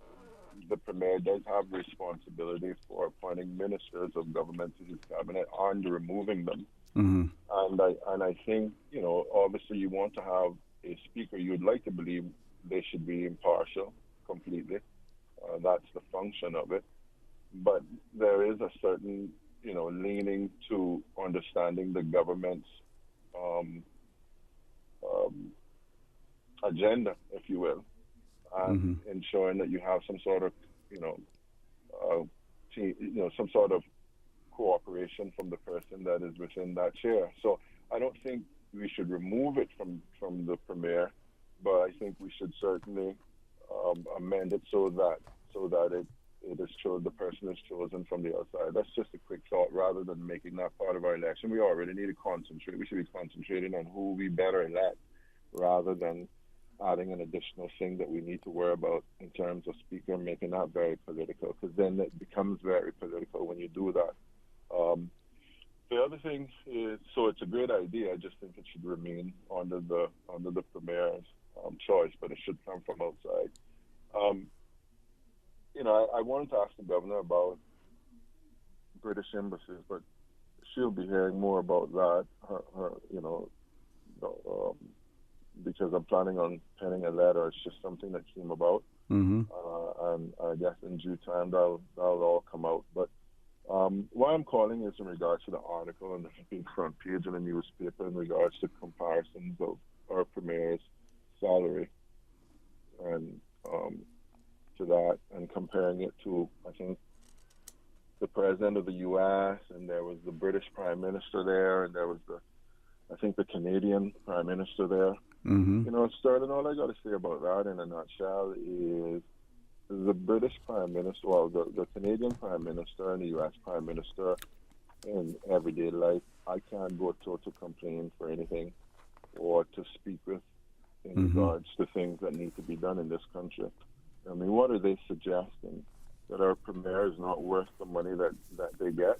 And let's just draw that down a little bit, because I know there are a lot of people who think that our leaders are overpaid, and maybe they are, but I don't think so. And let's talk about how they arrive at that. There's a missing piece there. As far as I know, our leaders don't set their wages. So the leader, our elected officials, as I understand it from having been a civil servant, are actually on the civil servants graded scales.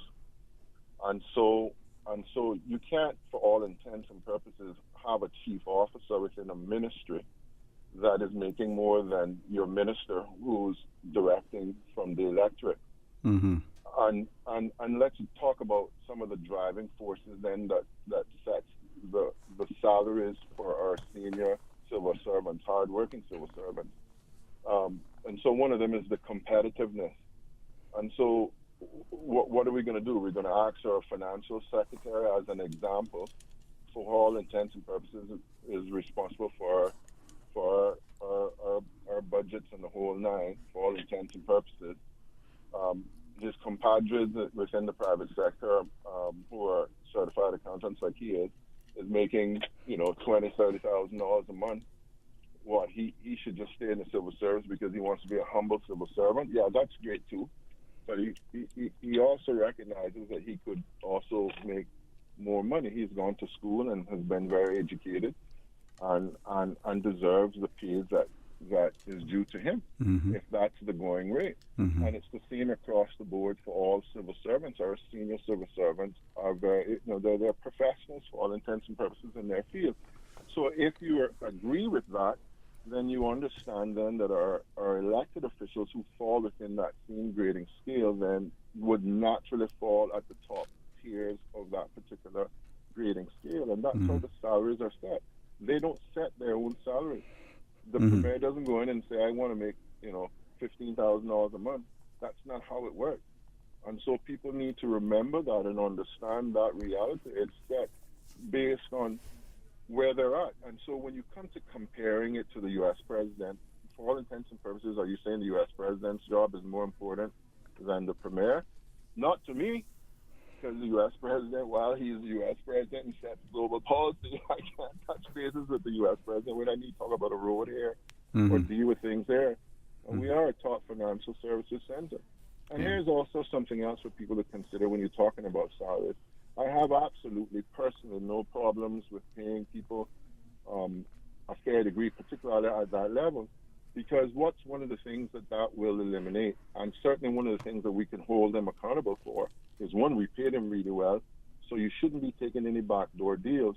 You then open people up to corruption, or you should be closing that door when you're paying them well, because you're able to say, hey, you're making enough money, you're making much more money than anybody else in the country, and you still found it possible to go and do a $50,000 deal or a $100,000 deal from somebody over here. It helps to safeguard that for all intents and purposes. It removes that thing about slipping you $15,000 when the premier needs to consider, are you crazy? So what I'm saying is there are a lot of pieces at play that determine the salary. I'm not quite sure that came out in the article, and I didn't read the article in its entirety because I already knew what they were doing by necessarily putting it out there. It's kind of like, look at what they're making. Well, did you really drill down on the details to determine the salary? And two, do you understand the dynamics? And for the average Caymanian, he makes tremendous, much more than I do. I'm sure much more than you do. But I know what scale you're on doing.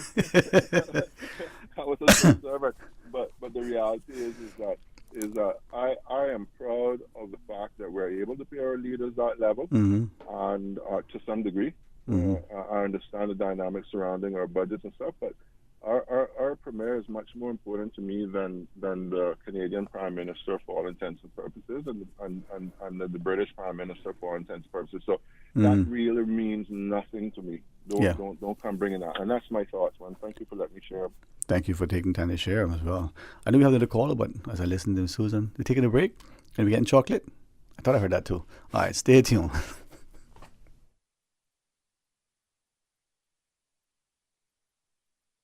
You know, as a little girl, I dreamt of traveling to faraway places and foreign lands. I tell you what though, no more dreaming. I'm going flying with Cayman Airways. How blessed are we in the Cayman Islands to have a very own national airline? Girl, you can fly to so many international destinations without the hassle of connecting flights. On top of Jamaica, Cuba, and Honduras, you got non-stop flights from Cayman to New York, Miami, Tampa, and even Denver, Los Angeles, Panama, and child, they now have Barbados. Going to be a little cafe con leche and Hollywood Squares for this old girl. Make your travel dreams come true with Cayman Airways, offering non-stop flights for non-stop adventures in Panama, LA, and many more places in between. For details and to book, call 949-2311, contact a travel agent, or visit CaymanAirways.com. It's game time, Subway fans. We're upping our sub game with the all-new Subway Series menu, an all-star lineup of 6 delicious recipes. Just order by name or number and we'll do the rest. Whether you're catching a quick lunch or just need a tasty victory, the Subway Series menu is coming in clutch. Subway Series, easy to order, hard to resist. Try it today, only at Subway. Eat fresh. Freedom, Cayman Brack. Freedom, Little Cayman. Soft breezes, blue waters, no traffic. Unwind and rejuvenate your mind, body, and soul. Sister Island Staycations, a taste of freedom. Discover all that our sister islands have to offer. At Doctors Hospital, we know life happens, and usually when you least expect it. So when unexpected medical issues arise, you need quality care close to home. Located in the heart of Georgetown, our accomplished team of physicians and medical staff treat minor urgent conditions such as migraines, chest and abdominal pain, shortness of breath, burns, broken bones, open wounds, and more. 24 hours, 7 days a week with no appointment necessary. Peace of mind is important when life happens. At Doctors Hospital, we're always here just for you. Need to speak to someone? Call 949-6066. Cayman Islands, clear your calendars because something extraordinary is coming your way. Ignite the Fire, hosted by Christ for All Nations, is roaring into the Lions Center from November 29th to December 3rd. Join us for an epic worship and gospel event, a monumental move of God that will transform lives and reveal destinies. Don't miss this 5-night, once-in-a-generation experience. Be a part of history in the making. Ignite the Fire, Cayman. Mark your date, November 29th to December 3rd at 6:30 p.m. nightly, and get ready for an unforgettable spiritual journey that will set your heart ablaze. Cayman and you will never be the same again. Mr. Campbell, we have your test results. Do you want the good news or the bad news first? Good news. No, wait, bad news. Give it to me straight, doctor. Your blood work came back. You've got erythrocytes all over. Oh no, this can't be happening. Here's the good news. That just means red blood cells. It's a good thing. You're completely fine. With 99% of medical claims paid in 5 days, we're like a doctor who doesn't want to be a comedian. CG Brit-K. Good like that. The Rotary Club of Cayman Brack holds the annual Christmas lighting ceremony this Monday evening at 6:30 p.m. at the District Administration Building, Stigby. Bring the family, bouncing castles, live performances, Santa Claus, gifts for the children, candy, snow cones, and more. stand a chance to win $1,500 in prizes. Get your tickets from any BRAC Rotarian or call Rotarian Annie Rose at 916-7310. Rotary Club of Kim and BRAC Christmas Lighting Ceremony and Christmas Cash Raffle. This Monday evening, shining bright like a diamond. Proceeds fuel BRAC community projects. Rotary Central, supporting Rotary Kim and BRAC. Rotary, creating hope in Cayman and the world. Talk today. But I do have some questions. Talk today. Cayman Islands' foremost listeners' participation program. Talk today. Because there are more questions than answers. What the public is saying. Waiting to take your calls right now. Sterling Dwayne Ebanks.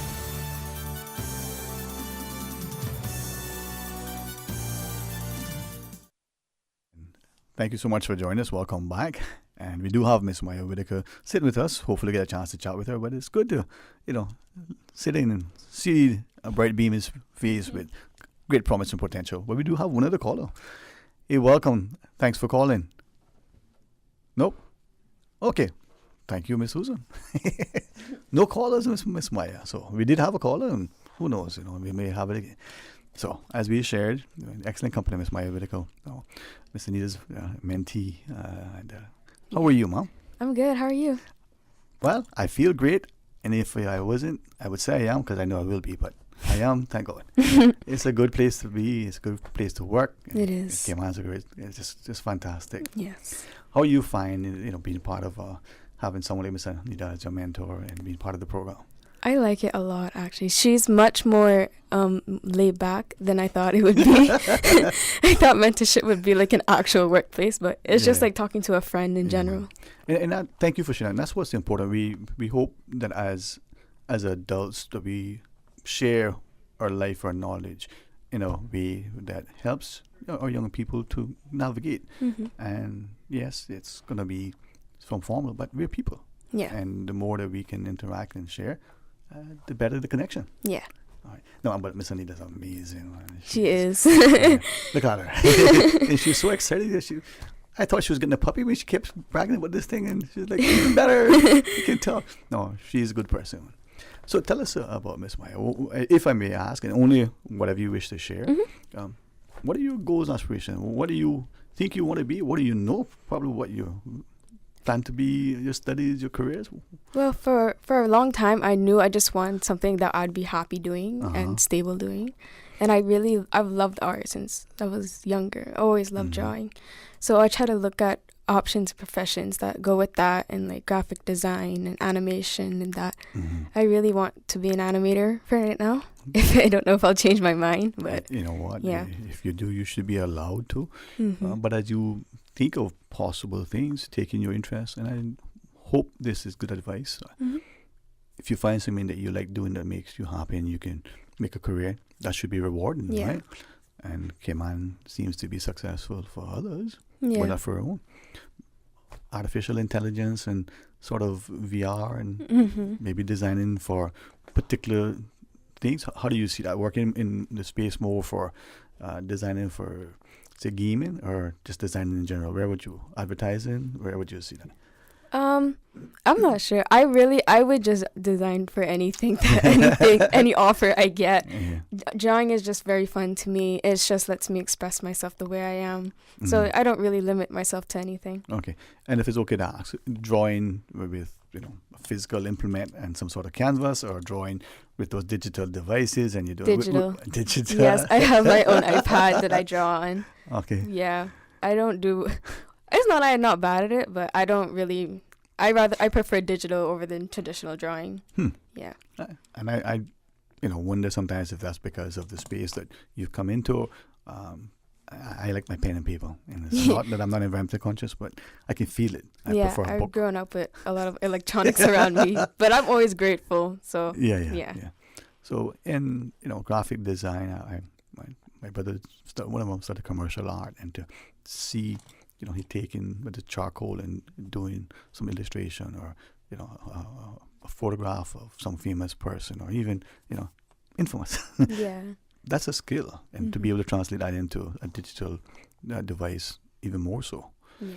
Do you want it to be animated as well as you share so that it comes to life and it moves and things? Yes. Wow. I also love writing. So in my mind, when I animate, it's like telling a story, but through drawings. Yeah. And that's what I really want to do.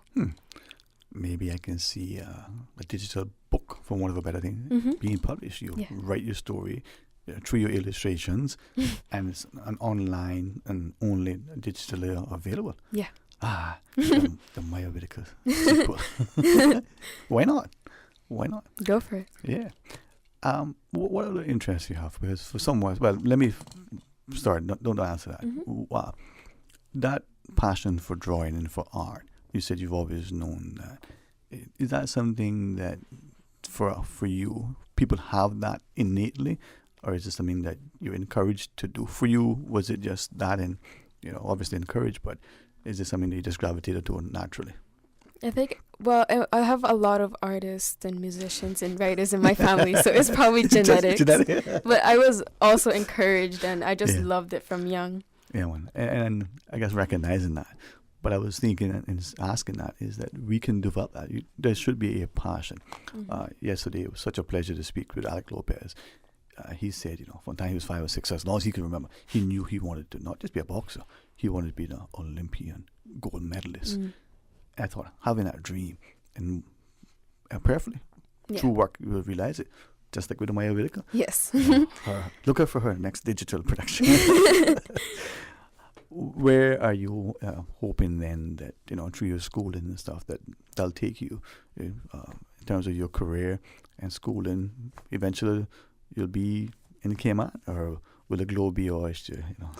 Cayman's very small, and the options here are very limited, in my opinion. So I really want to be well known. I want to be world known for something. I want to change the world, in my opinion. So I want to go global. Why you going global? You know what? Thank you for that. And that is what we need to do as parents and as teachers, to allow our children to understand that they're not limited to this little space. That even though they're based there, they can have an international presence. Yeah. And just like our fathers and grandfathers and brothers and uncles who left here, they just hopped onto the ship, and then eventually they emerged as chief engineers and captains. Yeah. And for those who didn't, they still saw the world. They made a difference, and they came back with a wealth of experience and knowledge that they share with us. Yeah. You can do the same, right? Yes, I will do the same. You will do the same. Our prayers that you will not only succeed, but be safe and rewarded with great happiness, as well as all the good things that come. Thank you. When you're back again with us, we would love if you would, with Miss Anita, if she wishes, to join us some more, spend some more time with us. Thanks for having the courage and sitting next to us and just sharing a little bit. Thank you. And to all those who mentor, our young people, who draw alongside them in a very safe way. As I think of Miss Anita, we'll be talking all week. I also think of another fantastic lady who spends, not just her Saturdays, but, many days in the week with her, a young charge, as I call it. There's no family connection. It's just a person lovingly, willingly giving, their best to let that other young person feel the love, be encouraged. Yeah. But I think it also goes both ways. As the mentee, the mentor also learns. Yeah. All right. As you go to a break, if you wish, anything else you even want to say to anybody, whether it's your peers or it's the general public, what words would Miss Maya like to say to our listeners as she continues her Friday? Keep Cayman culture growing. Cayman culture is really dying down, and I hate to see it. So I really want Cayman culture to grow. It's not really relevant, but I just want it to grow. No, thank you for saying that, and it's so important. Her Excellency referenced it earlier, the importance of it. Us to celebrate it and promote it, encourage it, and to recognize it's there. But like anything, if we don't embrace it and own it, eventually, like that recipe that your great-great-grandmother had that's passed down still exists. Yeah. If it wasn't, it would be gone, right? Yeah. Thanks so much, Miss Maya. Thank you. Have a wonderful rest of the day, and God's richest blessings for you, your provision, and your protection. Me all too. Of our young people. Thank you. Thanks to Miss Anita for giving us this chance. All right, we're going to pause and take a break, and when we come back, Susan has said she's going to sing. Nah, stay tuned for Talk Today. Today's biggest news. Radio Cayman, your voice, your choice. Local, regional, international. This is Headlines from Radio Cayman's newsroom. Today's biggest news. With your latest headlines, I'm Felicia Rankin-Zollins. The National Roads Authority will be undertaking roadworks this weekend on Rex Crichton Boulevard between the Dr. Tomlinson Roundabout and Poindexter Roundabout. This section of the road will be closed on Saturday, December 2nd between 6:30 a.m. and 8:30 a.m. and Sunday, December 3rd between the hours of 7 a.m. and 5 p.m. In international news, King Charles and Catherine, the Princess of Wales, have been widely identified as royals who allegedly questioned what the skin color of the baby that Prince Harry and Meghan were expecting would be. This was revealed in the Dutch edition of Omid Scobie's Endgame book. The Dutch publisher has not explained how it happened on Friday, now saying it would not go further than stating it was an error. Two-time Super Bowl champion Von Miller has turned himself into police after a warrant for his arrest was issued in a case of alleged domestic violence involving a pregnant woman. Police were called to a major disturbance at the Buffalo Bills players' home in Dallas on Wednesday. Police said 34-year-old Miller is alleged to have argued with and assaulted a pregnant person. Miller left the scene before police arrived. The victim was treated for minor injuries. The Glen Heights Police Department confirmed he had turned himself in on Thursday afternoon. These are your headlines. I'm Felicia Rankin-Zollins. Today's biggest news. Radio Cayman. Your voice, your choice. Local, regional, international. This is Headlines from Radio Cayman's newsroom. Today's biggest news. Talk today. But I do have some questions.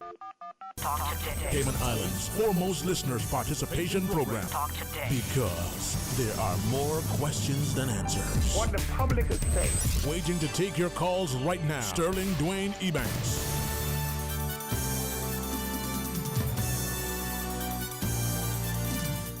Hey, welcome back and thanks for joining us. And as we have a chance now to extend an invitation for a National Day of Prayer, Pastor Steve De Silva. Good to meet you. Welcome. How are you? I'm doing good. Thank you very much for having us today. All right. Well, together with Pastor Bob, we'll get a chance to chat and explain and express the importance of why we're doing what we're doing. So Sure, talk to us. absolutely. Well, prayer is really a vital component of our lives as followers of Christ. And the longer I spend time here in Cayman, the more I really understand that this nation was founded on Christian values, and even on our crest, he has founded it upon the seas. Yeah. And this is a day where we just want to come together across the nation, different churches, different ones, to thank God for getting us through this year thus far, getting us through the hurricane season, and just to give our thanks to the Lord as a united people here on the island. We're reminded to pray without ceasing. That's right.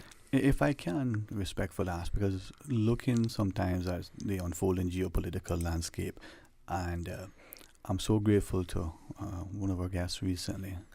I would often hear the word tolerance. You got to be tolerant, and I understand it. But I thought, is that the best word to be used in all these circumstances? And he said, substitute for the word respect, and so much better. And I've been so with that, seeing how yes, we want to be respectful. But the world is now saying to some, well, you can't have prayer in public places, and your politicians can't be, saying prayer and this, and this. I wonder how we looking at that. Are we at risk of losing not just that cultural sensitivity and practice, but being mindful of what we think is the importance of inviting that prayer before we assemble, whether as politicians, or as parents putting their children to bed, or even schools having assemblies. Yes, right. I mean, it's a great point you bring up. I'm reminded that, in Scripture it says that the darkness cannot overcome the light. And as the days and Scripture teaches us, and life and culture around the world, you see all these things happening around the world. Unfortunately, it seems like things are getting darker and darker and heavier and heavier. But the hope that we have is that the darker things are, the lighter, the brighter the light is. And so if perhaps the world is saying we need to be more tolerant, or we can't, for lack of a better phrase, shove our religion down someone's throat. First of all, we never want to do that. No. Jesus never shoved anything down anyone's throat. He was all about compassion. I think there is a place for respect. where we respect people from all cultures, all backgrounds, all beliefs, because all people are created in the image of God. And because they are, every person has value. Mhm. And because every person has value, regardless of what they believe or what they think, we're all due for respect. But we can't allow that to be something that takes away the power of prayer, because we see in Scripture clearly that God cares not just about a person, not just about the individual, but he cares about cities. He cares about government. He cares about organizations. He cares about nations. It's very valuable on God's heart. And we see that in Scripture, that because a people turned their face to the Lord, God answered their prayers, and God did things that he probably would not have done had they not prayed. And so there definitely is a place for that, I believe. Well, many would pray before they do anything because they believe that that's been a proven practice. Pastor Steve, we also have Pastor Bob join us via the telephone. So I know Miss Yes, Susan. I'm right here if I'm on air. There you are, sir. Good afternoon. Hi, good afternoon. All right, thanks so much for sharing with us. And see how we can leverage the technology. We can teleport you, or at least your voice, Amazing. to our studio. Oh, yes, thanks. And thanks for Pastor Steve in the studio. You're on the phone. Now, the National Day of Prayer. I think we've been participating in this for quite a while now in Cayman. Yes, I understand it was inaugurated in the 80s sometime, and it's been going on every year since that time. So it's nothing really new. I think it's embedded itself in the Cayman culture. So tell us about this time around, when, where, and how we as a people can participate. What is going to be like? Maybe we start with Pastor Bob, since you're the senior counsel in the room, sir.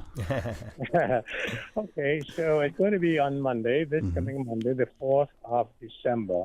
And historically, it's held at the end of the hurricane season. Hurricane season is supposed to end on the 30th of November, which was yesterday. And we are really thankful to God for sparing us the ravages that we have seen in years past. And even this year, in many countries, they have lost hundreds of lives because of natural disaster.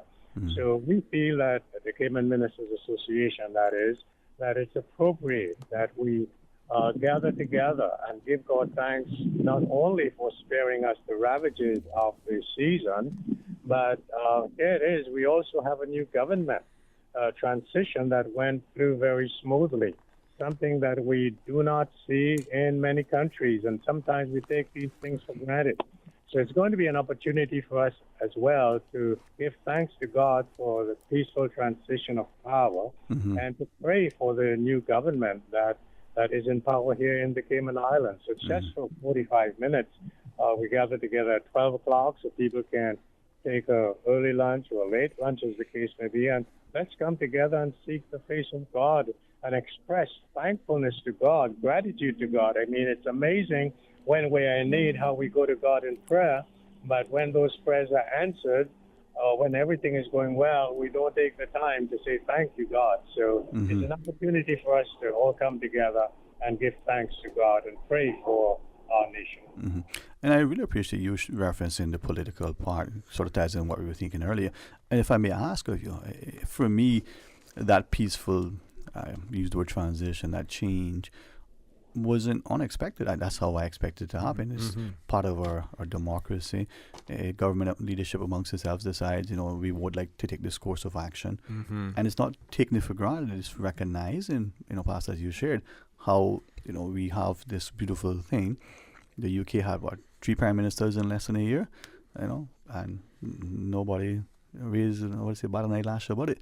But, Pastor, what if I may ask you initially, this public, sort of demonstration and assembly under the auspices of the Cayman Ministers Association, is this then another opportunity to not just ensure the responsive approach of our religious leadership, but maybe the call to action, I use that word cautiously but deliberately, to ensure that through spiritual leadership, we are front and center, demanding accountability of ourselves, putting ourselves there so that we're visible as a positive example. Yes, I like what you just said there, a positive example. Because here it is in the Cayman Islands, we have prided ourselves in being one of the leaders in the financial sector in the Caribbean. And even in the area of tourism, we have done exceptionally well. And I think it would be noteworthy for us to carry that on into the spiritual realm as well. You know, the scripture tells us that righteousness exalts a nation. And it would be a great thing if here it is, people come to the Cayman Islands for health checkups and for major surgeries and so on. Wouldn't it be a wonderful thing for people to come to the Cayman Islands to meet with God, you know, that we can be known as a nation, not just for financial acumen and our beautiful beaches, but a nation of people who seek the face of God, where people can come with their cares, with their problems, and they can meet with Almighty God. I am trusting that that's one of the things that we'll be known for in the Cayman Islands. But then is that then not, well, let me be direct, to achieve that, don't we need to be more deliberate and conscious and public spirited? I think back to the Cayman yesteryear where there was a sincerity in our prayer, a genuineness in our fellowship. And now are we superficial, even in our churches, that we're playing church, you know, we're collecting money as if it was a business, we're ticking the boxes to say we've done this, but is it respectfully as a community and specifically as a church, is it just pandering and paying lip service? Well, that may be so in some circles, but I think by and large, we are seeing real sincerity and people seeking to translate what they believe into practical action. Okay. In many of our churches, they are helping in a very meaningful way. They are helping people. They are seeking equity. They are seeking fairness. They are serving in different areas of our society. And in truth and in fact, I think they're letting their lights so shine before men, as the scripture says, and they are seeing our good works and glorifying our Father which is in heaven. I know for a fact that in many of our churches, they help the needy on a daily, on a weekly basis. They look out for the dispossessed. They help place people in jobs and so on. They sit on boards. They sit in various areas where they are making a practical difference in the everyday life of humanity. They are being good citizens. And that's Pastor Steve. I mean, good citizens, you know, what they say, you know, faith without works is dead, right? Right. But you're saved by faith, not by your works, right? So good citizens, we can work our way into heaven. Talk to us. How do we be better and how do we make sure we're Christ-like? Yeah, absolutely. And I think this is the challenge for everyone who calls themselves a Christian. You know, there is a concept that is, it's almost called cultural Christianity, where perhaps some people are Christians, quote unquote, because their mother or father were Christians, or it's in the family, or it's cool to be a Christian because everyone else is Christian. But Jesus really went after the religious in his day, and he even went as far to call them, you know, a polished grave. He said, you're beautiful on the outside, but on the inside you're full of bones. And you know, Scripture tells us that God is looking for people who would worship him in spirit and in truth. And I've seen here on island, really there's a passionate spirituality that is rising up even more so in a new generation, in all kinds of generations, all age ranges, where of course you're always going to have persons that acknowledge God out of respect, but perhaps don't have the personal walk and conviction with the Lord. That's just a part of human nature. But on the other side, you really do, as Pastor Bob was saying, you really do have people that, man, they love the Lord. Like they do. They, you know, they're human. They have their own issues. They have, you know, all kinds of things that they're dealing with. It doesn't mean that they're perfect, but they love the Lord. They're sincere. They're doing what they can, so that through their faith, they're able to do the works, to reach out to the community, to reach out to the people. And so I do believe that is a challenge that not only we as ministers, but as churches face. Really, it's kind of the fallen nature of man, where we, we constantly wrestle with our own flesh. We wrestle with our own struggles, our own humanness. But the God that we serve, he redeems our humanness day by day, and he loves us through that. And it's in his image that we're transformed into, and our lives bear fruit. Our lives, they show that, hey, God is doing something in me. God is doing something in you. We're not perfect, but let's grow together and see what else God can do in and through us. All right. Pastor Bob, we do have a final break to take. Sir, do you have time? Do you want to stay on the line, or you want Oh, certainly, yes. Yes, sir. Thank you to that. All right, we'll pause. When we come back, we'll share more. Please stay tuned. Planning a holiday party this festive season? Drop into Reflections Liquor for Less and discover the incredible Price Better markdowns. Hundreds of fine from $1.99. Cases of ice cold below wholesale prices. Save $10 off liters of Absinthe. Exclusively at Liquor for Less. Enjoy our big bubbly blowout sale for your New Year's Eve celebration. Fantastic manager specials on your favorite fizz. Prices so low, we can't say them on the radio. Visit our 5 Liquor for Less locations on Sandway, McClendon Drive near the airport, North Church Street, Savannah, or North Side. Ready to serve you. Open 10 a.m. to 10 p.m. Monday to Saturday and 1 p.m. to 7 p.m. on Sundays. Please drink responsibly. Non-alcoholic beers, wines, Reflections gift certificates, and gift wrapping available. Merry Christmas. Honey, you and your team have had such a busy schedule. I've ordered Subway catering. Oh, I love Subway. Did you order the Flavor Craver and the turkey wrap platters? I also ordered Fresh Fit Platter for some of the team. Hey! And Subway's fresh baked cookies? Yes, even though you seem to get plenty of them. No matter how big your crew is, keep them going with the great taste of Subway. From customized boxed lunches starting at just $6 to their famous platters. They'll love the taste and you'll love the price. Subway. Eat fresh.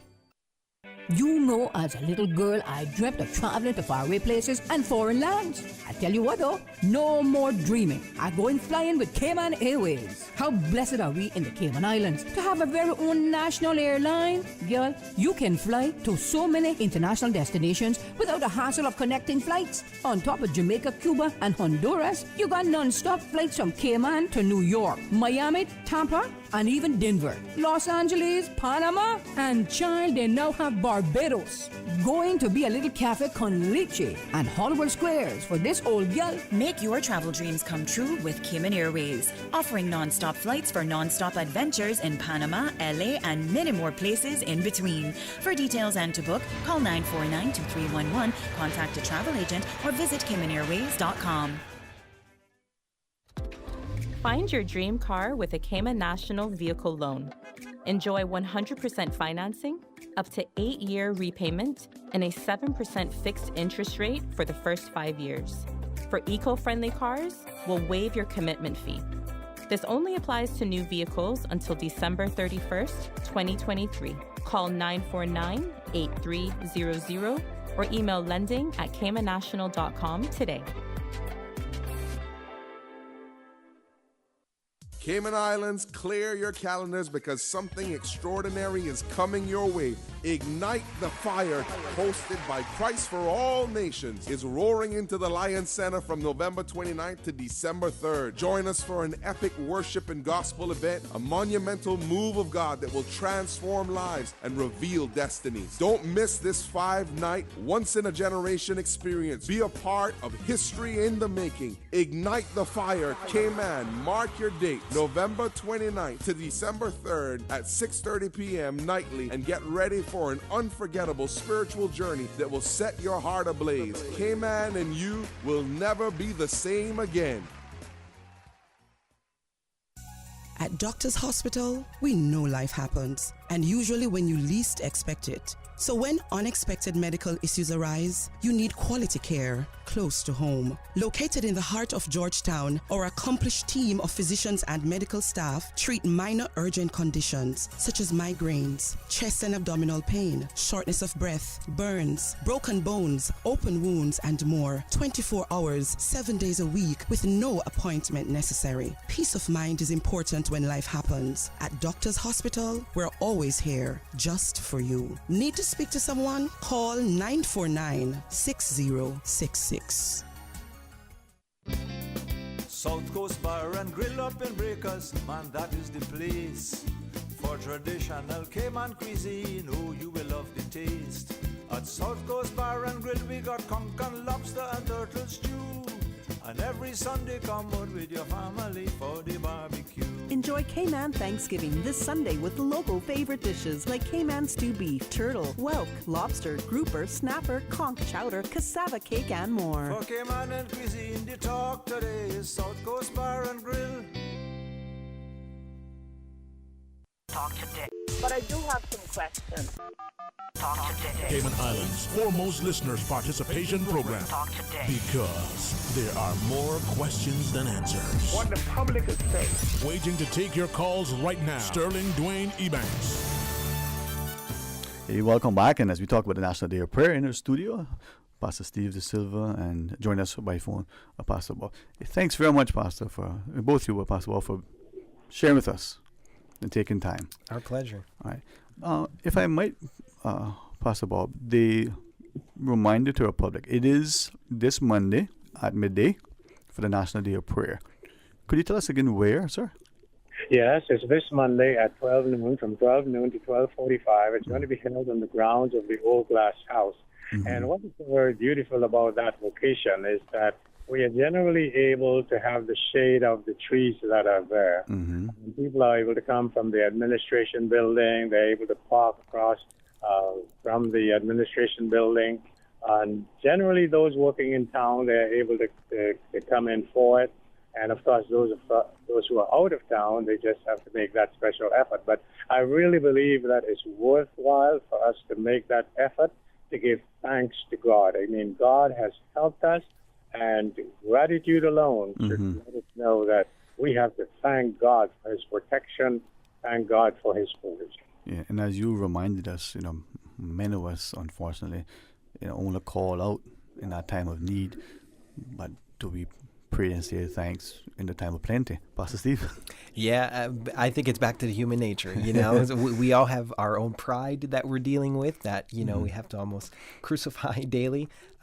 But God helps us, God helps us. And the more we realize, man, God has really, really blessed our lives. I mean, the place that we get to live, just the fact that we woke up in the morning, sometimes we can even take that for granted, how every breath that we have, God commands it into our lungs. And, we just want to give thanks for that. Indeed.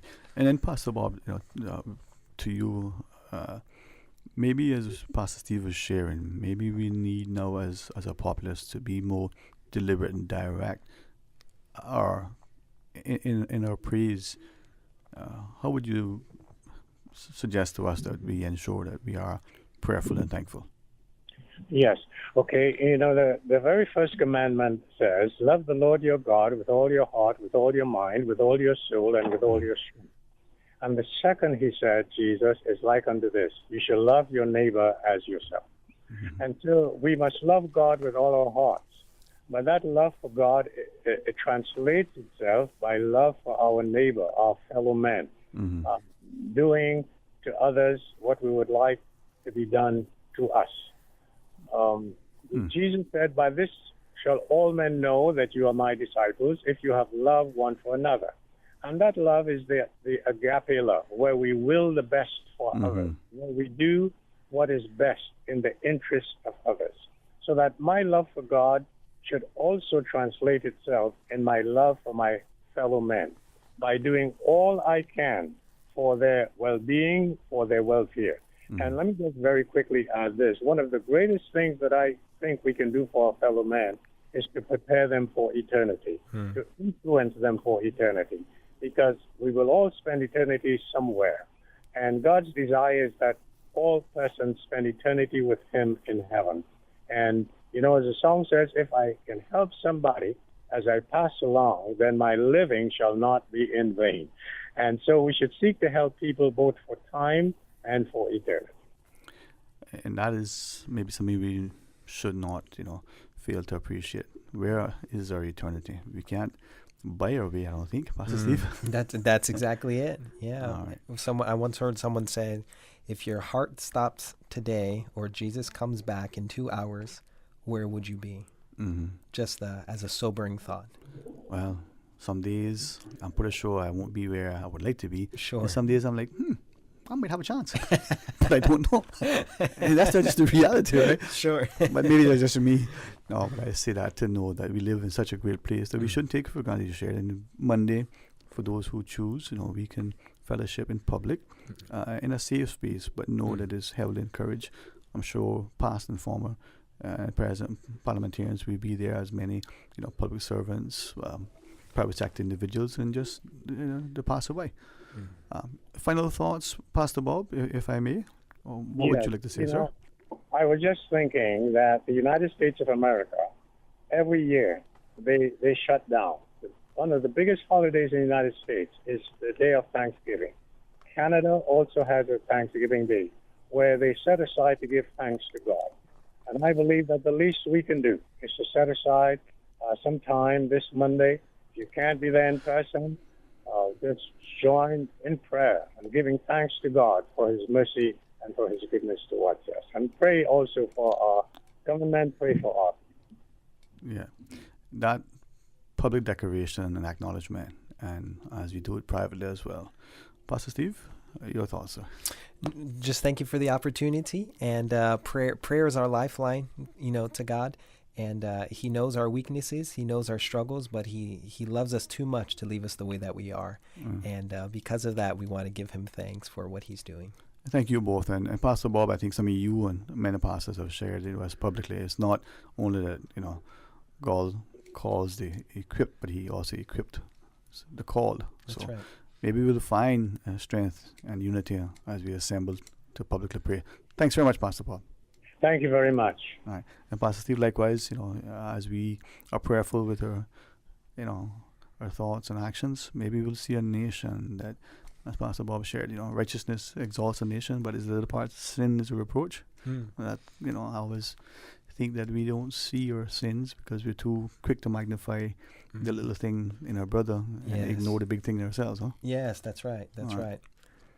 All the best to you, sir. Thank you very much. All right. Thanks again, Miss Susan. I almost on time today. She's like, what? Surprise, surprise. Surprise, surprise, surprise. My best gumu pie. All right. Please join Mr. Art on Monday. We have a fantastic guest scheduled on our show as well. Dr. Frank McFeel will be our guest on Monday. And Dr. Borden has graciously shifted, our monthly mental health matters to Thursday. Okay. See how collaboration and cooperation can ensure that the people are properly served. That's awesome. All right. So that's Monday. Invite you to have a wonderful, festive, safe, and enjoyable weekend. Practice that we did long ago, we call it visiting. Maybe we'll start it once again. As we look at the young people we'll pray with and pray for, and as we nurture and guide them, we'll help them to understand that we want them to take up the mantle because we're going to equip them. We're going to be that positive example. I had a fantastic evening with some friends last evening that I think sometimes, we don't appreciate that we can fellowship in many spaces. And if we're able to do so respectfully and responsibly, we can get as much fellowship, in the church pew as we can in a more outdoor setting that is filled with more social graces. But we have to do it lovingly. That's right. All right. Thanks again, Miss Susan. As she plays the songs, you will be serenaded. Until Monday, be blessed. Talk Today is brought to you by Subway, open 24 hours in Countryside, Anderson Square in Georgetown, and Centennial Towers in West Bay. And by the Ministry of District Administration. Explore your history, explore your land, explore your sister islands. And Cayman Airways. Call them on 949-2311 to book your nonstop flights to Los Angeles and Panama. And now, Barbados. And Digicel, Cayman's bigger, better network. And Doctors Hospital. Peace of mind is important when life happens. Doctors Hospital, always there for you. Call 949-6066.